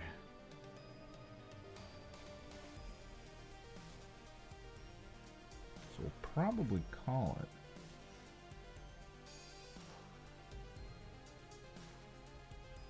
Is that the new Raven? Matt? I'm trying to remember that one. Let me take a look. Oh, yeah. Python Sean.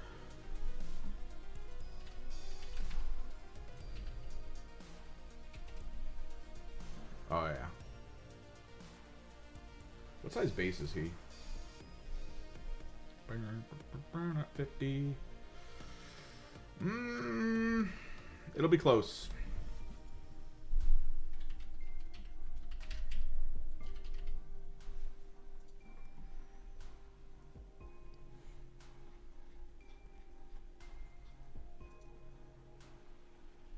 Because he's on, I think, a 40... Yeah. The conversion, it could be there. The stone he's standing on feels like you could go down to a 40 maybe, and it'll be fine. He's probably going to be a bit taller, but eh.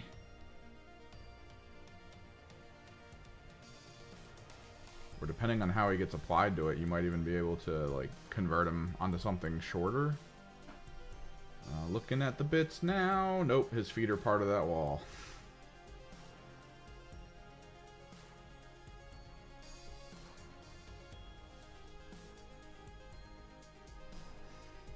Yeah, you just gotta cut it down to a 40 mil. And then if anyone complains about you having someone taller, which gives you some weird advantage, you can laugh in their face.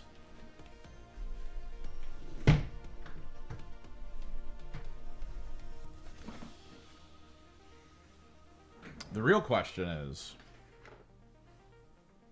you're gonna need, for your conversions, you're gonna need some dual chainsword people. You're gonna need someone that looks like they've got like a weird speaker system for the screamer.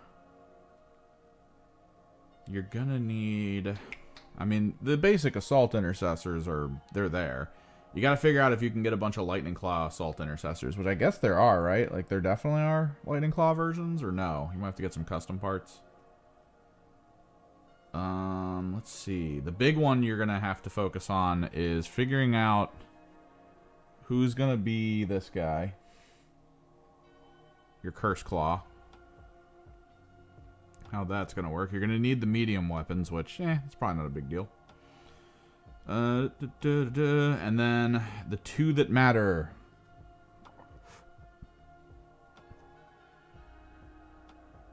The axe wielder guy, which has the really bad name, or the hunter with the spear.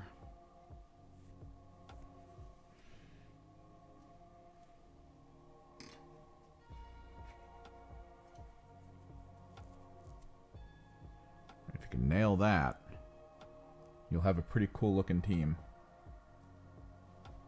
Yeah, if you got a two-handed axe, what the hell is that one called? It was like, I was making fun of it earlier. Raptor kill team. Like a while ago.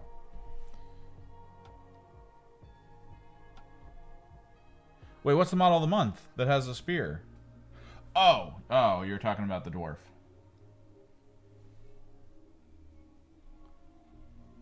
Want to see what I did with my model of the month? I needed another Exalted on disc.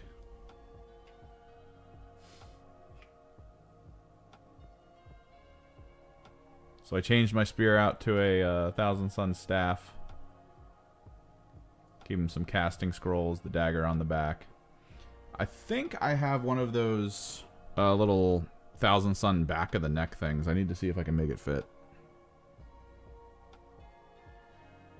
But yeah, I had an extra disc.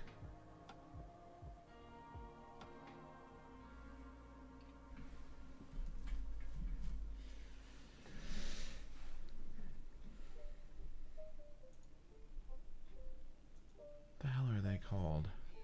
Seriously, it's like the worst possible name they could have done for someone. Ah, yeah. A Depredator. That's the two-handed axe guy.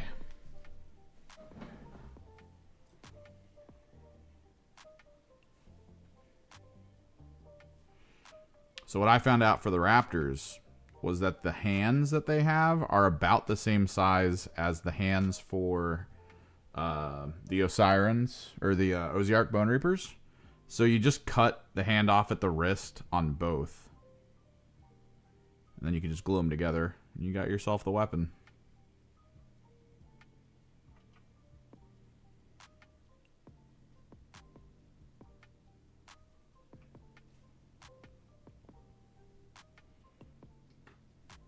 Oziarch Bone Reapers, the box that keeps on giving.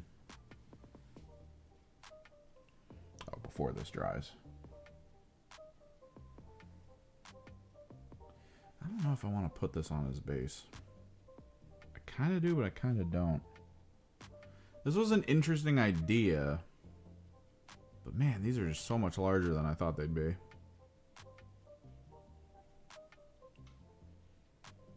It's an acrylic fake ice little thing. Normally used in drinks during events. I assumed they would have been like half the size when I purchased them, and they are not.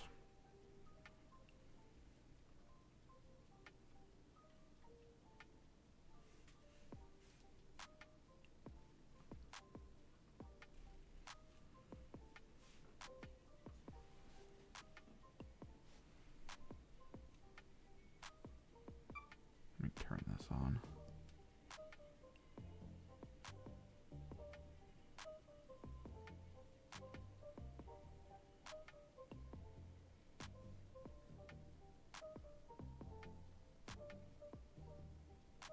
This is the trophy rack from the AOS Demon.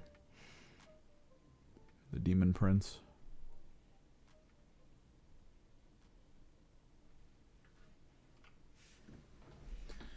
What team or teams are you playing at the moment? So I played Mandrakes at my first tournament and won. That was a while ago. That was before Mandrakes won the major tournament recently. And then after that, I started playing Chaos Cults because I have a Chaos Cults team. I had it back from Ashes of Faith because, you know, it was a good pickup. It was a lot of models for not a lot of money. And I do like them. I like that they're one of the few ramp teams that exist right now. The ability to just, like, go from a unit that could barely kill anything to a unit that can kind of kill something to a unit that could straight up kill a Goremonger. They're hard to use because you kind of have to have a game plan going in. For almost like every map. Like you have to look at the map and go, alright, where do I need my Torments on turn 2? You need to have that in your head. You have to have where my Torment's going to be turn 2. And if you don't, you're going to lose.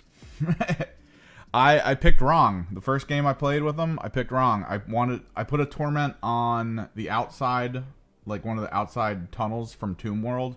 Usually Tomb World has like those 3 zones, and it's like a thin tunnel on one side. It was like a big room in the middle, and then a thin room or a thin tunnel on the other side.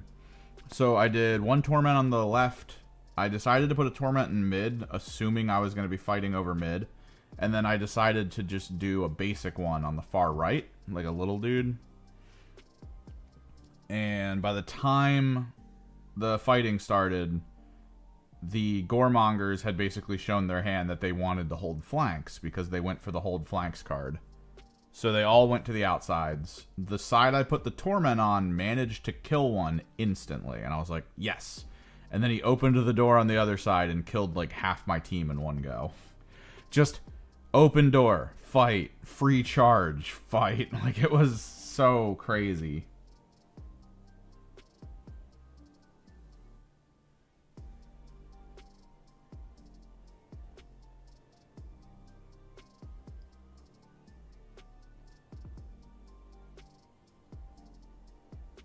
It's a difficult team, but I like them. I do want to like get better at them. We will, coming up this week, I'm going to try to get some assets together because we're going to kind of war room for a day or two this week where we're going to put together a battle plan for a 40k army I'm going to be playing in a tournament 2 weeks from now. I'm going to be playing a Knights list from Infernal Lance. It's kind of like how other people play Infernal Lance, but it's a little different because I don't really have everything.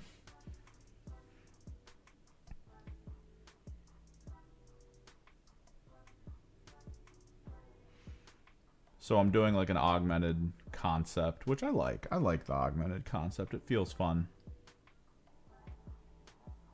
But yeah, we'll get to that when we get to that. I gotta get moving here.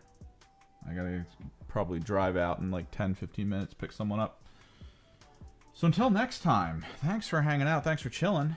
Don't forget, there should be a Discord linked in the description below if you want to like keep the conversation going over there. As well, I'll post when I'm going live in the Discord. We do seem to go live at weird hours of the day where there's like a 2-hour lull where no one's around. So it's super fun. Super fun. But we talk about projects over there, we have some fun with it. And then hopefully, maybe, once I really get back into the swing of it, I can start putting videos out again. Because that would be extra nice. I don't know. I don't want to fall into the same vein as other people of just like, the videos everyone wants on YouTube is like, how do I buy stuff? What's the cheapest way for me to get things? That doesn't feel good. Like, approaching a game just to be like, let me show people how to buy stuff. It just feels weird. I don't know. It's like that and top 10. Brother. Until next time, guys. Later.